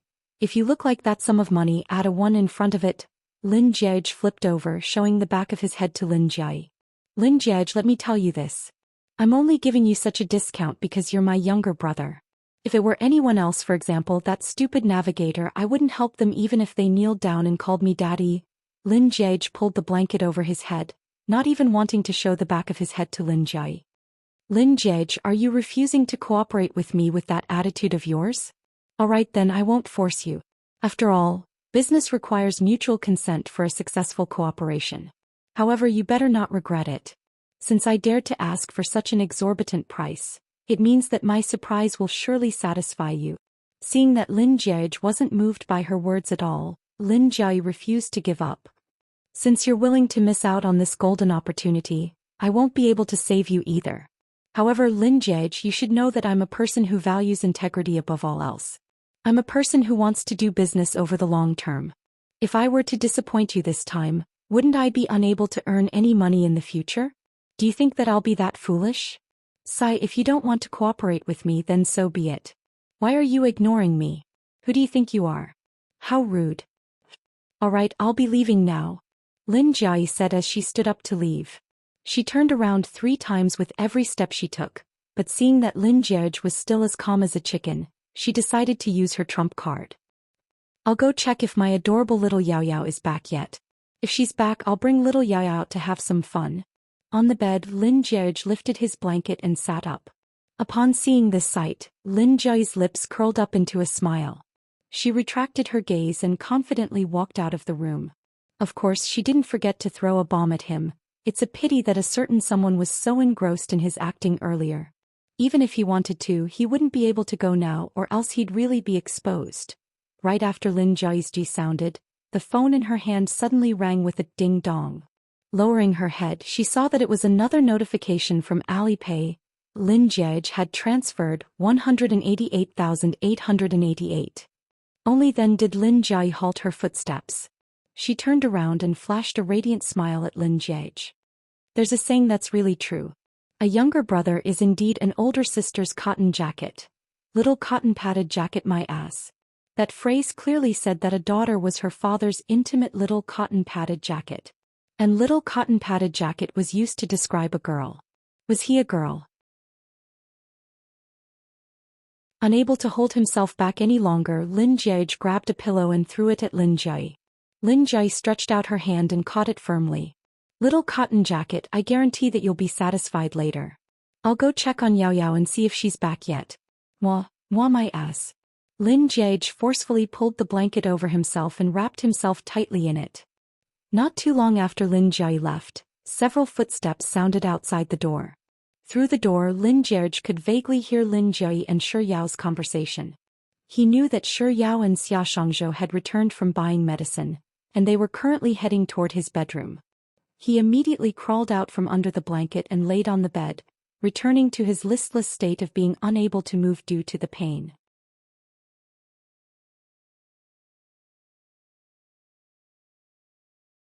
Chapter 184. Little Jacket, take off your clothes, little jacket. Shi Yao, who was following closely behind Lin Jiej, blinked her eyes upon hearing those 2 words as she stared at Lin Jiej with a dazed expression. Little jacket, is she referring to Lin Jiej? As this thought flashed across Shi Yao's mind, she couldn't help but blink her eyes once more. Xia Shangzhou, who was walking at the back, heard the words little jacket as soon as he reached the entrance of the bedroom. He stared at Lin Jiej in horror as he froze at the entrance of the bedroom, not daring to take another step forward. Lin Jiej impatiently raised her leg and kicked Lin Jiej's buttocks. Hurry up, little jacket, take off your clothes. Are you trying to embarrass me? It's one thing to kick me in front of Soft Bun, but why did you have to kick my buttocks? Is this the surprise she's talking about? Just you wait, I'm going to steal your bank card in a moment. While Lin Jiej was fuming with rage, Lin Jiej, who had completely lost her patience, placed the medicine bottle on the bedside table, bent down and pulled Lin Jiej's t-shirt up. Then with a forceful tug she pulled the t-shirt off Lin Jie's head. Lin Jia's crude actions caused Shi Yao to subconsciously call out for her to be gentler. But before she could say anything, the upper half of Lin Jie's body was already exposed before her eyes. His skin was fair and it was even more delicate than a lady's. There were a few bruises on his back, but it didn't affect the beauty of his figure in the slightest. Lin Jie was usually quite skinny, so she didn't think that he would have muscles on him. Even though he was lying on his stomach from the side, she could still vaguely see his abs and muscular chest. But how can I keep staring at a man's body? Realizing this problem, Shi Yao's face reddened and she quickly averted her gaze. Taking in Shi Yao's reaction, Lin Jie didn't say a word, but her lips curled up into a meaningful smile. Holding the medicine bottle in her hand, she muttered under her breath, "How do I use this medicine?" as she poured half a bottle of medicinal wine onto Lin Jie's back. Hearing Lin Jie's soft words, Shi Yao shot another glance at Lin Jie and reminded, "Sis Jie, that's not how you should use the medicinal wine. You should pour it into your palm to warm it up first." But before Shi Yao could finish her words, Lin Jie had already placed her hand on Lin Jie's back. As Lin Jie groaned in pain, he couldn't help but shout, "Be gentler." On the other hand, Lin Jie acted as if she hadn't heard his words at all. Was she really his biological sister? Was she sure that she was giving him a surprise and not a scare? A second after Lin Jie finished cursing inwardly, he sucked in a sharp breath of air in pain. "Gentler, gentler. Do you know how to apply medicine? Let me tell you, I wasn't crippled by anyone. I was crippled by your medicine." "Lin Jie, are you doing this on purpose?" As Lin Jie spoke, he couldn't help but feel a slight tremor in his voice. Even his hands were gripping the bedsheets tightly. Seeing this sight, Shi Yao finally couldn't stand it anymore and spoke up. "Sis Jie, let me do it." Lin Jie had been waiting for these words for a very long time, and she couldn't help but chuckle inwardly. However, on the surface she shot a doubtful glance at Shi Yao and asked, "Darling Yao Yao, what did you say?"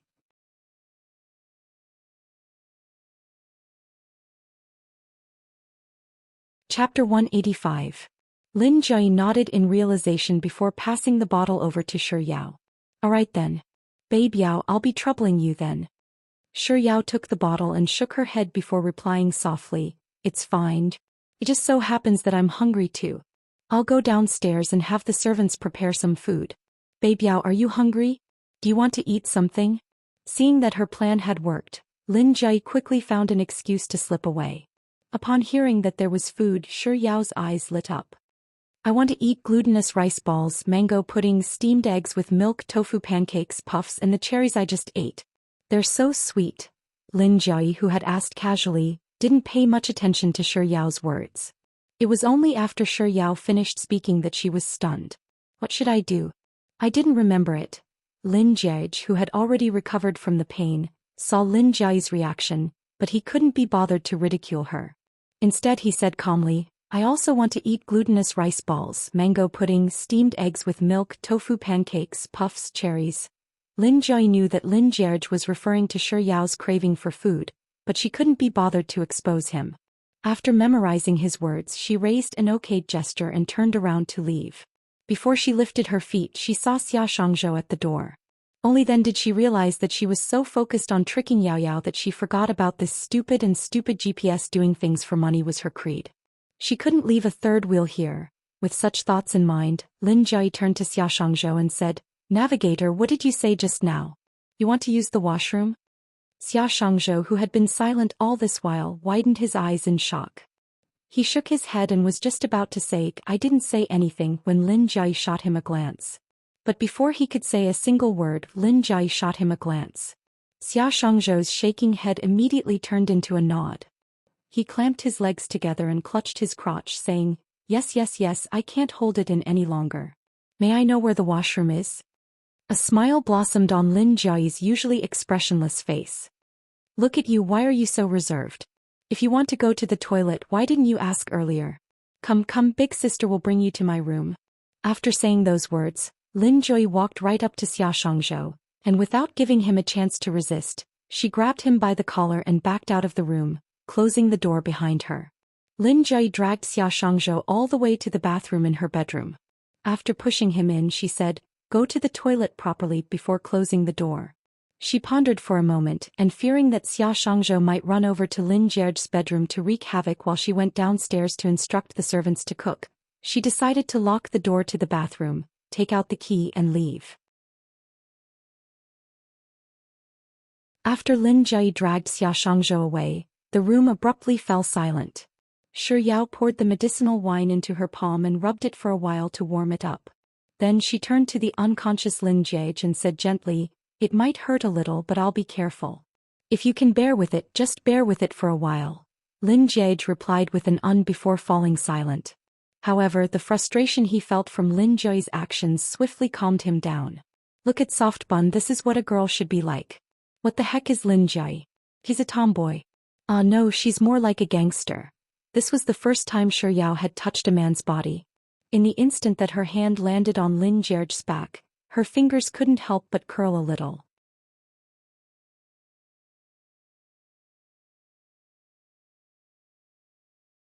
Chapter 186. A moment later she carefully applied the ointment on his wound.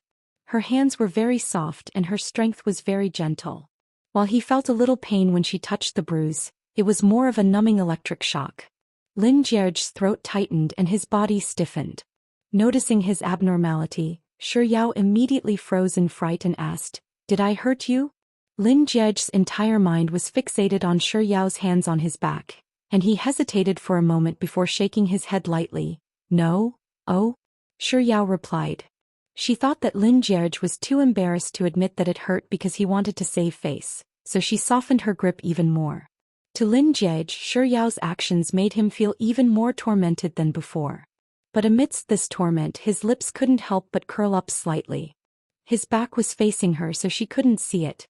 Nevertheless, he still couldn't help but bury his face into the pillow, and a light shade of red slowly crept up his fair ears. The smell of the medicinal wine filled the entire room. Aside from her occasionally asking him in a low voice, "Does it hurt, and are you okay?" to which he would reply, "No, and I'm okay," there was no other sound in the room. After some time Shi Yao finally said, "I'm done." Then she moved her hands away from Lin Jie's body and headed to the washroom. The stifled Lin Jie was silent for a long while before he finally recovered from the indescribable torture and heaved a sigh of relief. "Is this the surprise that Lin Jie has prepared for me? Doesn't seem too bad. Even though I've made a loss, it's still worth it."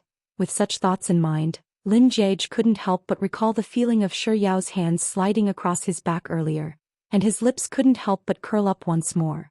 When Shi Yao walked out of the washroom, she suddenly recalled the dirty bedsheets she saw when she was applying the ointment on Lin Jie, so she said, "Sis Joey poured too much medicinal wine earlier, and it spilled all over the bed. Let me help you change the bedsheets." Hearing Shi Yao's voice, Lin Jie raised his hand to cover the corner of his lips. When he finally managed to rein in his smile, he replied calmly, "All right." He paused for a moment before adding, "The bedsheets are in the changing room." Shi Yao replied with an okay before heading to the changing room and coming out with a clean set of bedsheets. When Shi Yao walked up to the bed, Lin Jie was just about to climb up from the bed when he suddenly froze in place. He had been lying on his stomach the whole time so he didn't notice it. Now that he got up, he realized that his body was actually reacting. Closing his eyes, Lin Jie tried his best to calm himself down. Seeing that Lin Jie had stopped moving after a moment, Shi Yao thought that his back was hurting so much that he couldn't move at all. So she tossed the bedsheet onto the sofa by the side and walked over to the bed.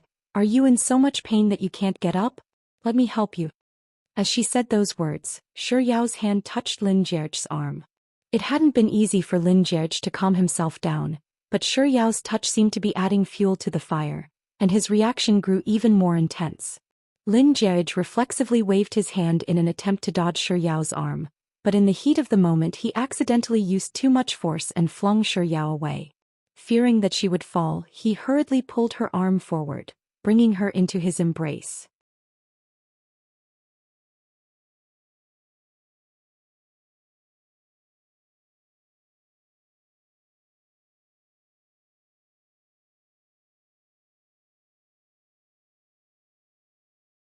Chapter 188. 10 minutes later, Lin Jie walked out of the bathroom in his bathrobe, only to see Lin Jai standing guard by the door. Ignoring Lin Jai, Lin Jierge walked straight into the changing room and locked the door from the inside. After changing into a clean shirt, he walked out of the changing room and Lin Jai was still there. This time, upon seeing him, Lin Jai immediately spoke up. I've already given the things you bought to Yao Yao. As if Lin Jai didn't exist, Lin Jierge walked over to the dressing table and picked up the hairdryer to dry his hair. Lin Jai walked up to him and continued, Lin Jierge, the only surprise I've prepared for you is to have Yao Yao apply medicine for you. I didn't go back on my word, did I? How could I have known that you'd actually push my innocent little Yao Yao onto the bed? Lin Jierge stopped drying his hair and glared at Lin Jai. Lin Jai, all right, it's your innocent little Yao. Lin Jierge remained impassive, not reacting at all. Lin Jai continued, why don't we do this instead? I'll give you an after-sales service right now. As she spoke, Lin Jai took out her phone and reluctantly tapped on it. Then the phone that Lin Jierge had placed on the table suddenly rang. It was a notification from Alipay. Lin Jai had transferred 88 renminbi to him. 88 renminbi, and she still has the cheek to take it out? Lin Jierge still had no intention of saying anything. He continued to blow his hair. I'll add a little more then. As Lin Jai said those words, Lin Jierge received another sum of money from Alipay. Can't I be a little more generous this time around? Seeing that Lin Jierge was still unmoved, Lin Jai continued transferring her RMB. Is it enough this time around? Not enough. Lin Jai gritted her teeth and transferred another RMB. Lin Jierge, let me tell you, this is my bottom line. I can't go any further than that. Besides, you've only transferred me money 3 times while I've transferred you money 4 times. Also, the amount I transferred last time is equal to yours. Also, let me tell you, the after-sales service on Taobao will only refund you 10 renminbi at most. It's really rare to see someone as generous as me. Your skin is as thick as the city walls. Indeed, it's rare to see someone as generous as you. Lin Jierge put down his phone and scratched his head in front of the mirror. Lin Jai put away her phone and leaned over to Lin Jierge with a gossipy look on her face. Hey, how far did you go with Yao Yao? Did they kiss? Did you touch it? At the end of her question, Lin Jai noticed that Lin Jierge's expression was growing colder and colder. So she couldn't help but ask in disappointment, it can't be, right? Didn't do anything? Lin Jierge, can you really do it? 1 hour. 1 hour. You didn't do anything for an hour? Some men are done in 3 seconds. Lin Jierge, are you sick in the head? You're the one who's sick. Your whole family is sick. Besides, it was none of her business whether he could do it or not. If even Soft Bun isn't worried about it, why should I be? Lin Jierge turned around and walked toward the bedroom door. Following behind him, Lin Jai exclaimed, my gosh, why is my younger brother so noob? Lin Jierge, don't walk so quickly. You need to watch some Japanese films to develop your knowledge in that field. If you're too embarrassed to buy them, I can buy them for you. Just pay me the money and remember to pay the purchasing fee.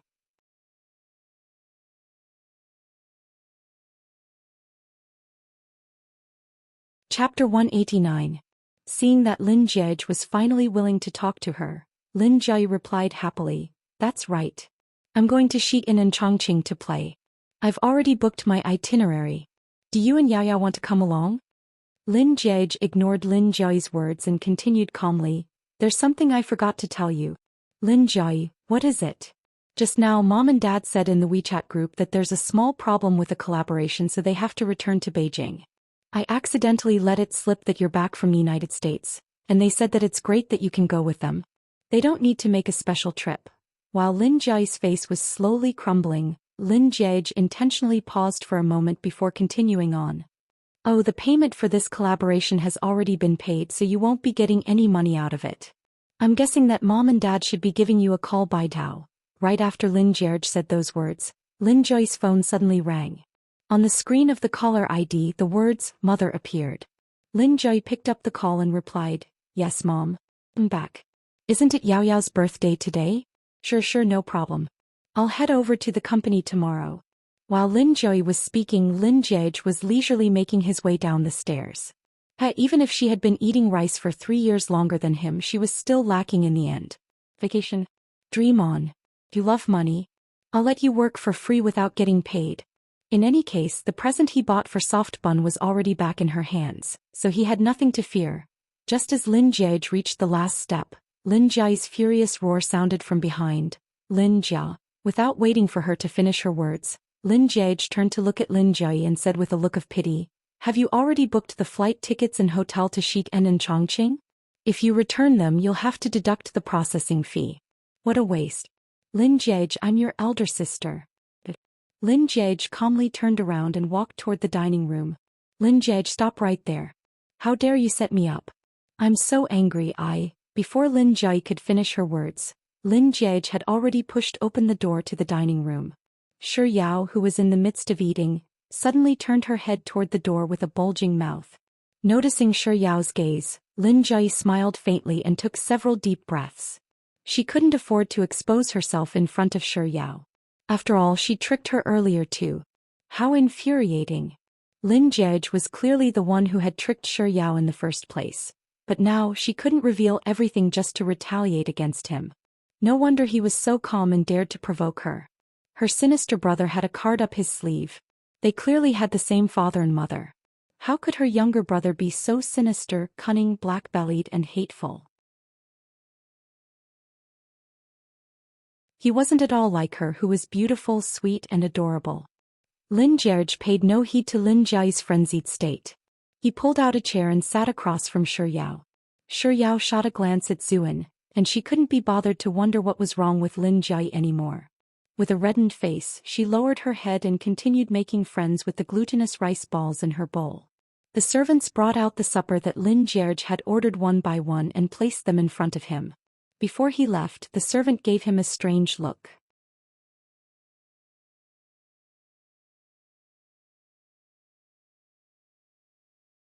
Chapter 190.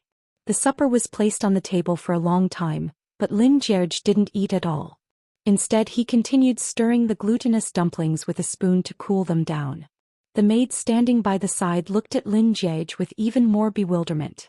Why did the young master order so much food instead of eating? Is he here to waste food? Just as the maid made up her mind, Lin Jiage lowered his head to take a look at the glutinous dumplings. Seeing that the temperature was suitable, he scooped up a glutinous dumpling and placed it into Shi Yao's empty bowl. Shi Yao raised her head and followed Lin Jiage's retracting spoon to look at his elegant face.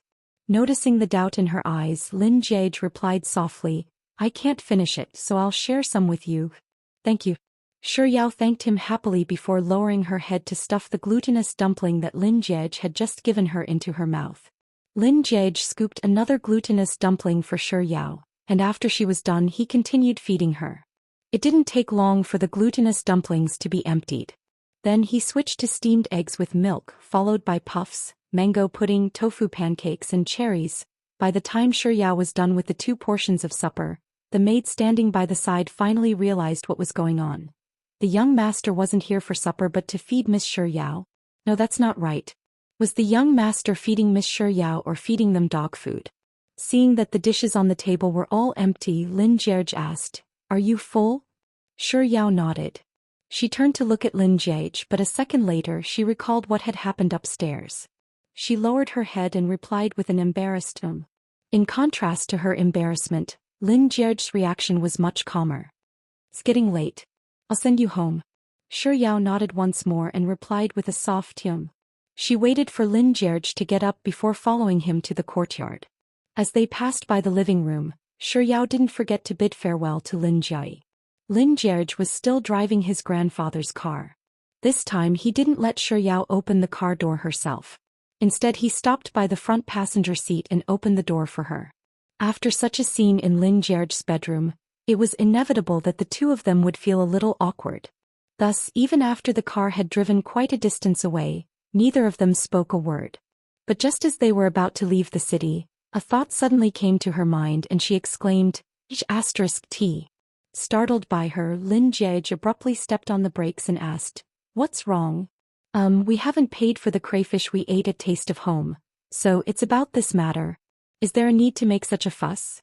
Lin Jiage stepped on the gas pedal and calmly replied, "Let's just treat it as a free meal then. Isn't that great?" "That's not good. I really like their crayfish and I'm planning to go there again in the future. If I were to dine and dash, how am I supposed to eat in the future?" Shi Yao said confidently. So, Soft Bun's point isn't that it's immoral to dine and dash, but that she can't eat it anymore in the future? Lin Jiage fell silent. When I return to school tomorrow, I'll drop by their shop and make up for the money. Shi Yao was already trying to think of a way to salvage the situation. Knowing that Shi Yao was serious, Lin Jiage could only tell the truth. I've already paid for the bill. Oh. Shi Yao heaved a sigh of relief. Then she quickly asked, how much is it? I'll pay you. There's no need for that. How can I do that? We agreed that I'll treat you to a meal. If you don't want it, I'll treat you another time. This time, Lin Jiage didn't turn her down. When they arrived at Shi Yao's house, just as she was about to get out of the car, Lin Jiage suddenly called out to her, take a look at the things in the trunk. Are you interested?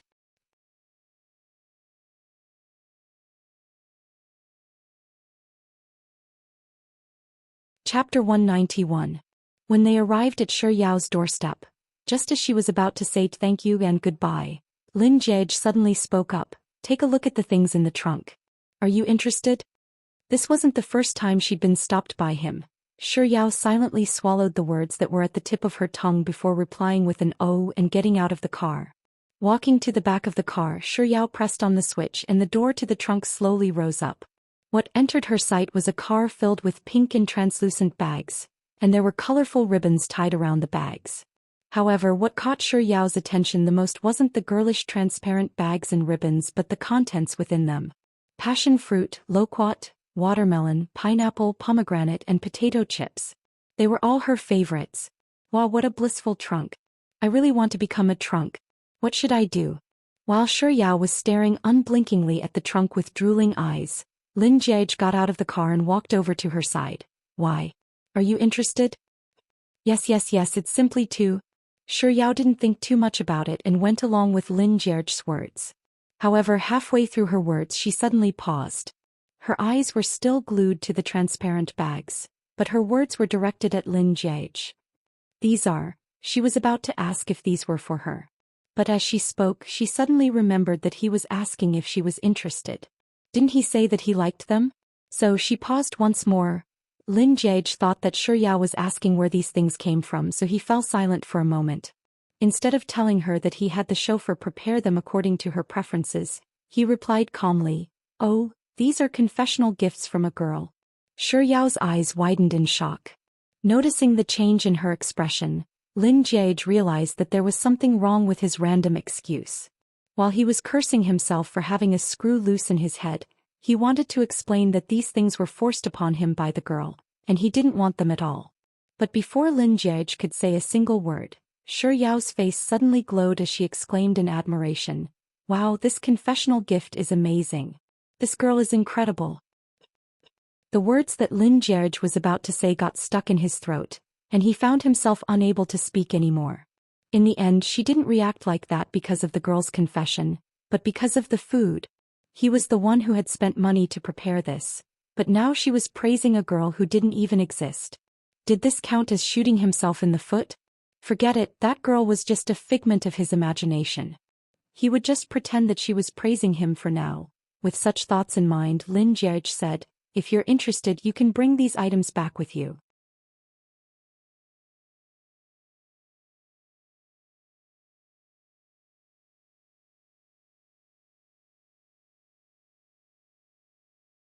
Chapter 192. By the time Lin Jiage returned to the city, it was already 1 in the morning. Instead of returning home, he headed to the academy. After parking his car in the academy's parking lot, Lin Jiage headed to his dormitory while sending a message to his driver, telling him to pick up his car at the academy tomorrow. Just as he was about to reach his dormitory, Lin Jiage couldn't help but take out his phone and send a message to Shi Yao as well. I didn't want that confession gift. That girl put it down and ran away.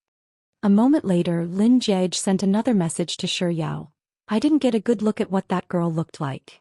After sending the message, Lin Jiage finally put away his phone in satisfaction. He pushed open the door to the dormitory room, but barely after taking 2 steps he was shocked by Xia Shangzhou's face. Standing a distance away, Lin Jiage was stunned for 2 seconds before he raised his chin at Xia Shangzhou and asked, "What's wrong with your face?" Xia Shangzhou wanted to cry but had no tears. He raised his hand and touched the clear red and swollen handprint on his face. Then he said pitifully, "Your sister hit me." Lin Jiege replied with an "oh" in realization. Then as he walked into the dormitory room he said, "She might be a little violent, but she wouldn't hit you for no reason. You must have done something that deserved a beating." "What do you mean by did something that deserved a beating?" Xia Shangzhou abruptly stood up and began to explain everything that had happened. "Boss, I'm telling you I don't know anything. I was locked in the bathroom by your sister. It was fortunate that I had my phone with me, so I spent an hour and a half playing games on the toilet. An hour and a half later the door finally opened and I thought that I was saved, but your sister." At this point Xia Shangzhou suddenly paused. Lu Benlai, who was lying on his bed listening to the drama, suddenly poked his head out and asked, "What happened to boss's sister? What's wrong? What's wrong? Are you a recorder?" Xia Shangzhou retorted. After which he stuttered. "Boss's sister came in to take a bath and she wasn't wearing any clothes. Then she scolded me for being a pervert and a peeping Tom. Without any hesitation she grabbed me and gave me a good beating. She even said that no man who hangs out with boss is a good person. After that she threw me out of boss's house." "Ha!" Lu Benlai burst into merciless laughter before turning to Xia Shangzhou and asking, "How's boss's elder sister's figure?" As soon as he said those words, Lin Jiege's cold gaze immediately shot toward Lu Benlai. Lu Benlai immediately lay back down on the bed and said, "Ah, I'm so sleepy. I'm going to sleep now." All right. Unaware of the danger, Xia Shangzhou continued, "I didn't see anything."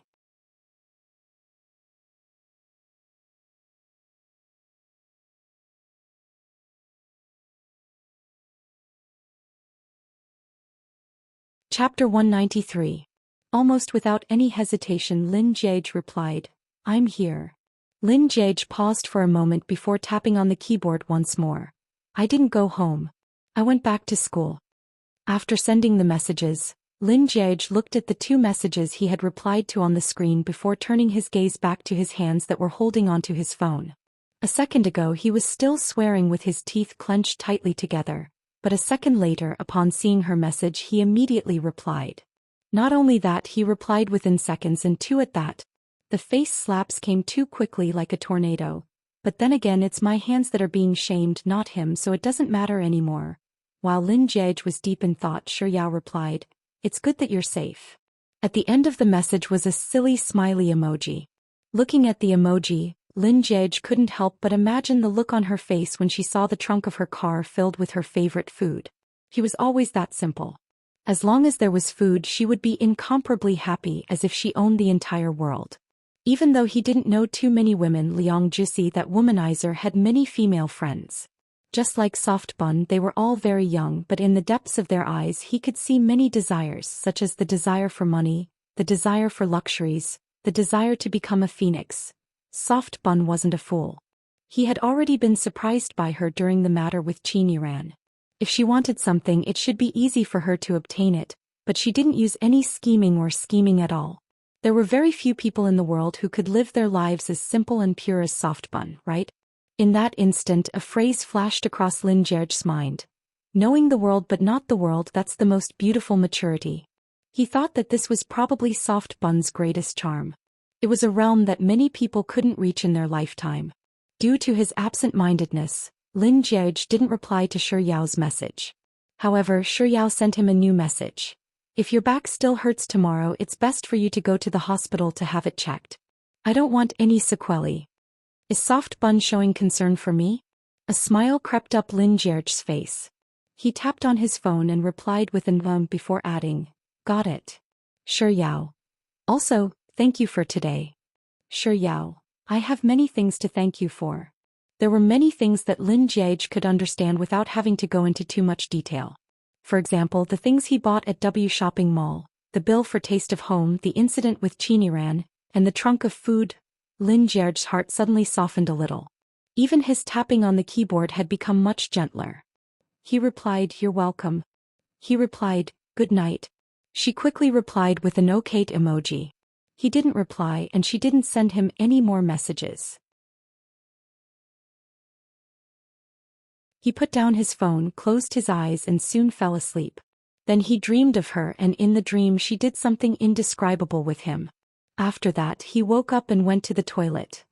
After replying to Lin Jie's message, Shi Yao couldn't hold back her drowsiness any longer, and she fell into a blurry state of sleep. After an unknown period of time she began to dream. The dream was illusory yet real.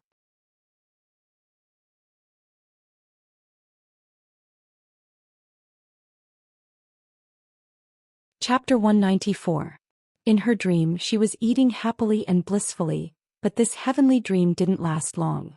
She saw Qiniran swinging a stick at her and Lin Jie pulled her into his embrace. Even though the dream was noisy she still heard the words "Happy birthday soft bun, happy birthday Shi Yao." Following which the scene abruptly changed. She was pinned down on the bed and his face was inches away from hers. Shi Yao returned to school on the afternoon of the weekend. Of course she didn't forget to bring along the trash she had collected from her job as a garbage collector. As Lin Jie had given her too much trash, Shi Yao couldn't carry it all by herself. So when she was close to school she gave Ling Wan a call for help.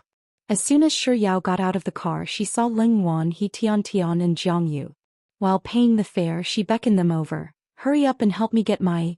Just as the word trash was about to slip out of her mouth, Shi Yao realized that she had been led astray by Lin Jie, so she quickly corrected herself. "Stuff?" Then the four of them carried bags of various sizes back to their dormitory room. Along the way Shi Yao received quite a few complaints. "Ling Wan, Yao, have you gone mad? Did you move the entire fruit store to our school? Yi Tian, Yao, do you know that fruits have a high sugar content? Eating too much of it will make you fat? Jiang Yu, Yao, are you planning to live off fruits this week?" "Shi Yao, that's not it. I'm recycling the trash that someone threw away." "Jiang Yu, who's the one who threw away the trash?" "Yi Tian, tell me the address. I'll recycle it every day and I'll set up a fruit stall to make a fortune." Upon reaching the dormitory room, Ling Wan put down the bags of various sizes and drank half a cup of water before interrupting He Tian and Jiang Yu's complaints. "All right, let's not talk about the fruit anymore. Let's get to the point first." "What point?" Shi Yao asked in return. She squatted down, picked up the biggest watermelon and carried it to the washroom to wash. Under Ling Wan's reminder, Jiang Yu immediately spoke up. "Oh right. Yao, let me tell you something tragic. The 100-meter sprint that you signed up for the sports meet was mistakenly registered as a 10,000 m marathon." "Yi Tian, what do you mean by a mistake? That must be Qiniran's doing, right? She is a member of the student council and is in charge of the sports meet. Last year she got first place in the 10,000 m marathon, so she changed Yao to this event. I'm afraid she wants to torture Yao to death. At that time the forum will be in chaos again." Jiang Yu said, "How can someone be so shameless? Lingering like a ghost." "Let's change 100 meters to 10,000 meters. Compared to the other two's pointless roasting, Ling Wan's words were more practical. "Yao, I've gone to the class monitor to reason with him, but he said that the decision has already been made and it can't be changed. If you really can't run away you should just participate in it as a token." And Shi Yao nodded as she passed the sliced watermelon over to her three roommates. "Come have some watermelon."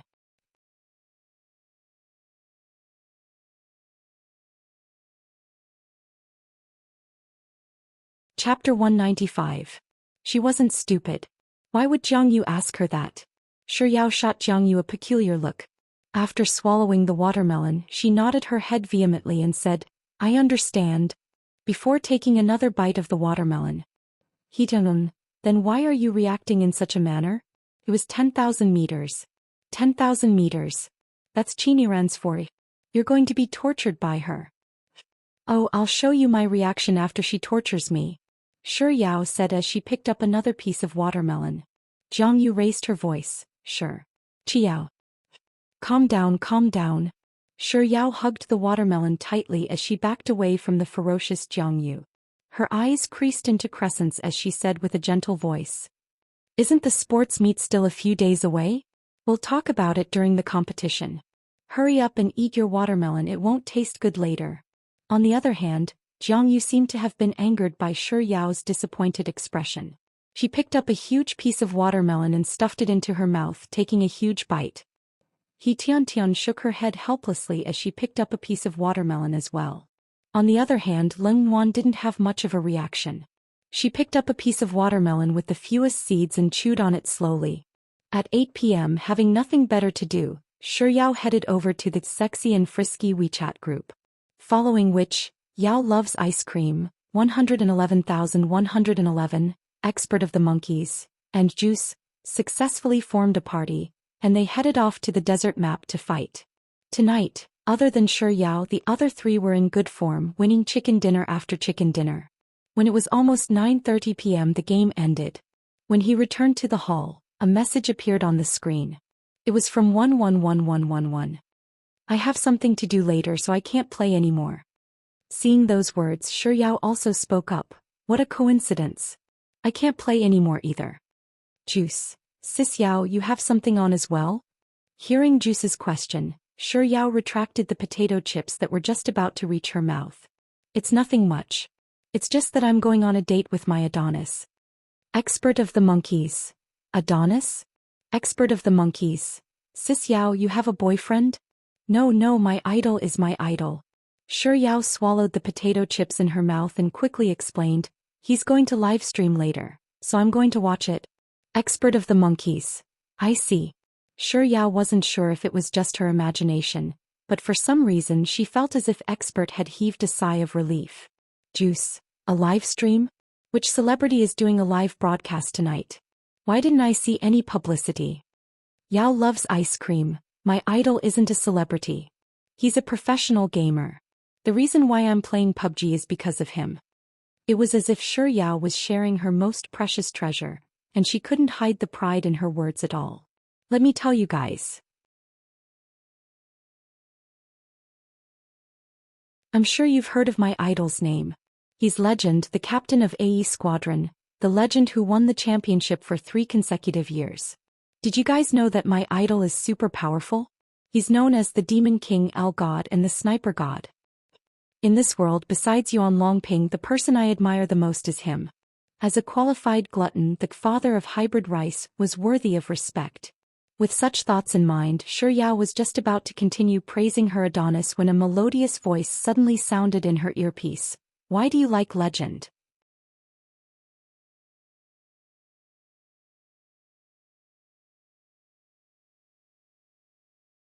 Chapter 196. Why do you like Legend?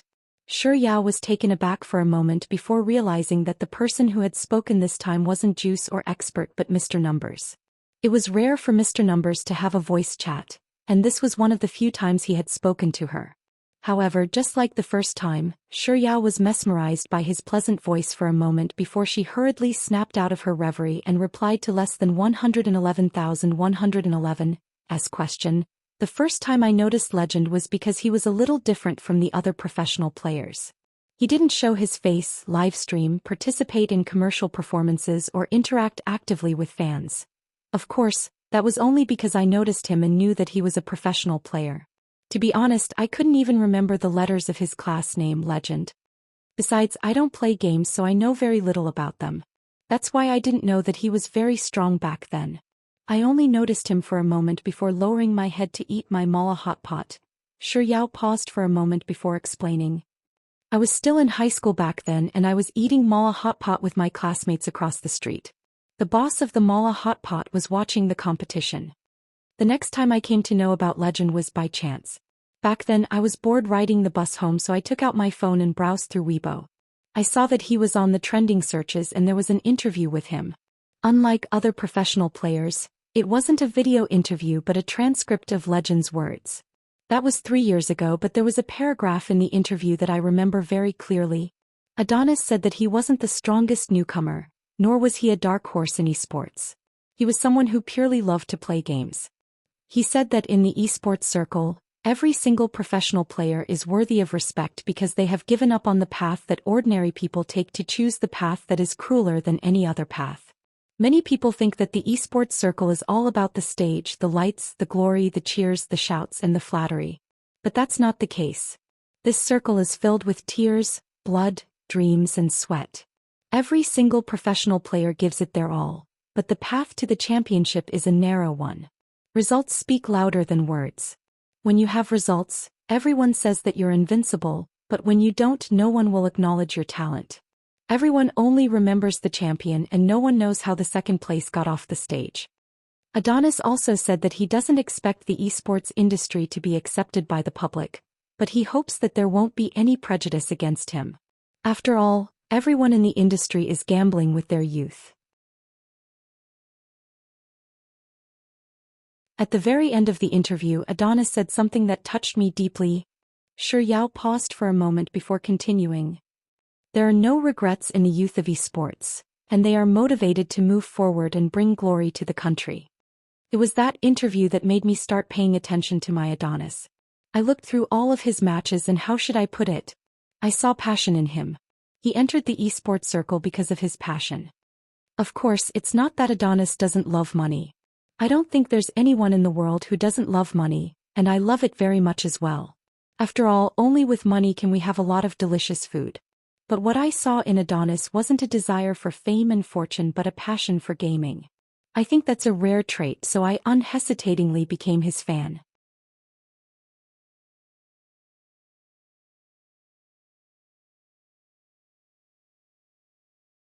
Chapter 197. Shi Yao muttered to herself for a very, very long time. When she was done, she stuffed a potato chip into her mouth. Halfway through her mouth, she suddenly realized that she had said too much. After swallowing the potato chip, Shi Yao spoke up in embarrassment. I'm sorry about that. I accidentally said too much. After saying those words, Shi Yao couldn't help but add, but don't you think that my Adonis is really charismatic? Shi Yao thought that Juice or Expert would be the first to respond to her, but instead of 111,111 he said, that's all. After which 111111 left a I'm leaving before exiting the game room. What do you mean by that? My Adonis is clearly very handsome, alright? Shi Yao's lips twitched as she stuffed another potato chip into her mouth. My Adonis doesn't care about Mr. Number's compliments at all. 111,111's words broke the silence between the other two. Juice. Sis Yao, I didn't think that you'd be such a deep person. Expert of the monkeys. That's right, Sis Yao. Do you know that your words just now made me feel that your image in my heart has grown a lot taller and mightier? It's fine as long as I'm taller, but what's with mightier? It's not like I want to be a fatty. However, Shi Yao was already used to Expert's words, so she didn't fuss over it. Instead, she gleefully replied, of course. I'm a cultured glutton. Juice. Sis Yao, are you sure you're just praising yourself? Expert of the monkeys. Of course I am. A good appetite is a blessing and Sis Yao is the best glutton in the world. Shi Yao's eyes curled up as she nodded in agreement with Expert. Sure enough, Brother Expert knows how to speak. Juice. I'm glad that my grandson is finally being praised by someone. Expert of the monkeys. Grandson, why can't you understand seniority? I'm clearly your grandfather. Juice. What? What am I to you? Expert of the monkeys. Grandfather. Juice. Good grandson, call me that again. Listening to the two of them bickering with one another through the earpiece, Shi Yao froze for a moment before saying, well, you two can continue bickering. I'm going to look for my Adonis now. In the end, it was still due to her time spent chatting with Juice and Expert that by the time she arrived at Legend's livestream room, the latter's game had already been going on for 5 minutes. Many people were spamming the screen with gifts. Shi Yao was filled with admiration for the other party's tycoon as she rushed 100 RMB into the account. She only had 300 RMB left for this month's allowance, and there was still a week's time before she could claim her allowance for the next month. This was all she could give her Adonis. In order to dominate the screen as well, Shi Yao specially tipped Zhang Xian 1 RMB at a time. After she was done with the gifts, she watched the live stream for about half an hour before her date with her idol ended.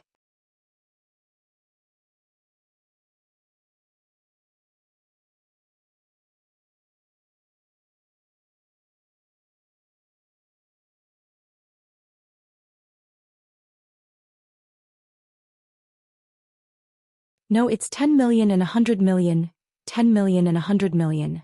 When she played the game, not only did she get matched with the Almighty among the Almighty, but she also got matched with the Almighty among the Almighty. Shi Yao was stunned for a moment before she replied, what should I do? When I look at your boss now, it's like I'm looking at mountains of delicacies, seafood snacks and fruits. Tide. 6666, Juice, 66666, Expert of the Monkeys, 666,666.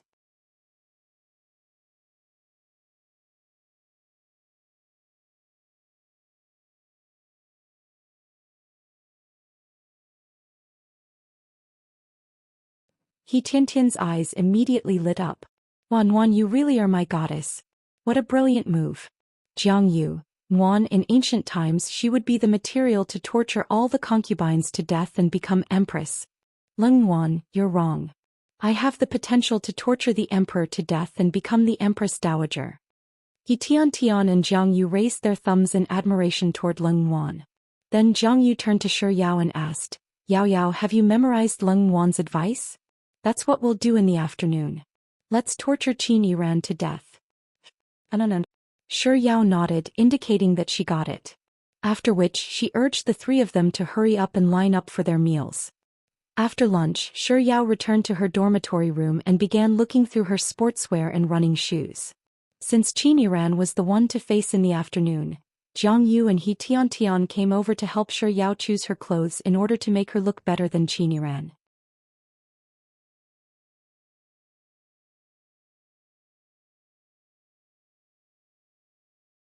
Chapter 200. Jiang Yu chose a pair of sports shoes that Lin Jia had given to Shi Yao on her birthday last week. This pair of shoes is really good. There are many celebrities wearing them and they're extremely popular. They've always been out of stock in the country, so you can't even buy them. Furthermore, they're extremely expensive. Wear this and you'll be able to crush Qin Yiran like a nouveau riche. He Tian chose a set of sports clothes that Grandpa Lin had bought for her during the spring festival.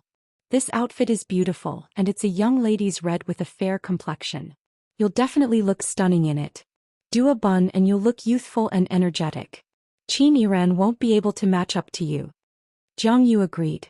Yao, this is the first time you're standing together with Qin Yiran in real life after the incident on the forum. You mustn't lose to her, so you should put on some makeup later. There's no need for that. Shi Yao was left speechless by Jiang Yu and He Tian for a moment before speaking up. I'll definitely have to wear my old sports clothes and shoes. The more I wear them, the more comfortable they become. This is especially so for new shoes. They might chafe against my feet. At this point, Shi Yao paused for only a second. As if she knew what He Tian and Jiang Yu were going to say next, she quickly interjected. Also, you mustn't put on any makeup. It's such a hot day and you'll be sweating profusely. Your makeup will be ruined and you'll look really ugly. Besides, this is the sports meet, not a beauty pageant. He Tian and Jiang Yu were just about to persuade Shi Yao when Leng Wan, who was sitting on the bed and looking at her phone, suddenly spoke up. All right, stop messing around. Yao Yao's words make sense. Even though Jiang Yu regretted that she couldn't get Shi Yao to dress up beautifully for the sports meet, she still chose to respect Shi Yao's opinion. However, she still pointed out the inappropriateness of Shi Yao's words. All right, as long as Yao Yao is happy. In any case, our Yao Yao is pretty, so she'll be able to match up to Qin Yiran even without makeup.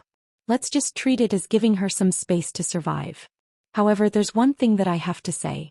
Yao Yao, you said that you'll be sweating profusely after running? Are you sure you can run all the way? If you can really run all the way, I'll pay for all your milk tea this month. He Tian. Top comment, I don't need you to be first. If you can make it out of here alive, I'll take care of all your yogurt for this month. Leng Wan, +1. Potato chips 1 month. Milk tea yogurt potato chips. Without any hesitation, Shi Yao replied, all right. At 2:30 p.m. all the students gathered at the field. Shi Yao's 10 kilometers race was scheduled for 5 in the afternoon. Of them. As for Shi Yao, Yao of the Yao, Song Yao said with a Yao thought.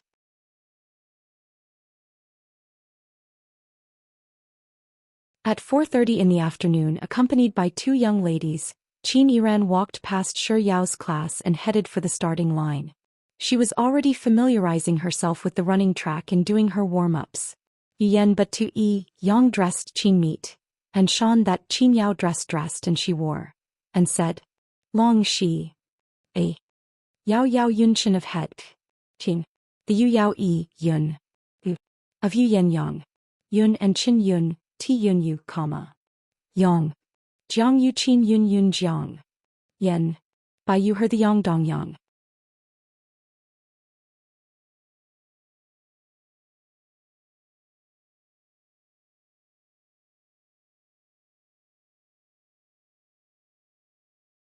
That's bullsh asterisk. Xia Shangzhe replied, you sure are full of shit. Did I hear you wrong? I think I heard junior sister's name. Lu Benlai was just about to retort back when he fell silent. Instead he focused his attention on the broadcast for a moment, and a moment later he was so shocked that his jaw nearly fell to the ground. It's really little Junior's name. And it's the women's 10 kilometers marathon. Xia Shangzhou turned to Lin Jiege and said, Boss, did you hear that? Junior 10,000 meters. You're tuning in to the Romantic Tales YouTube channel. Don't forget to subscribe and join us on this journey to catch the most captivating stories.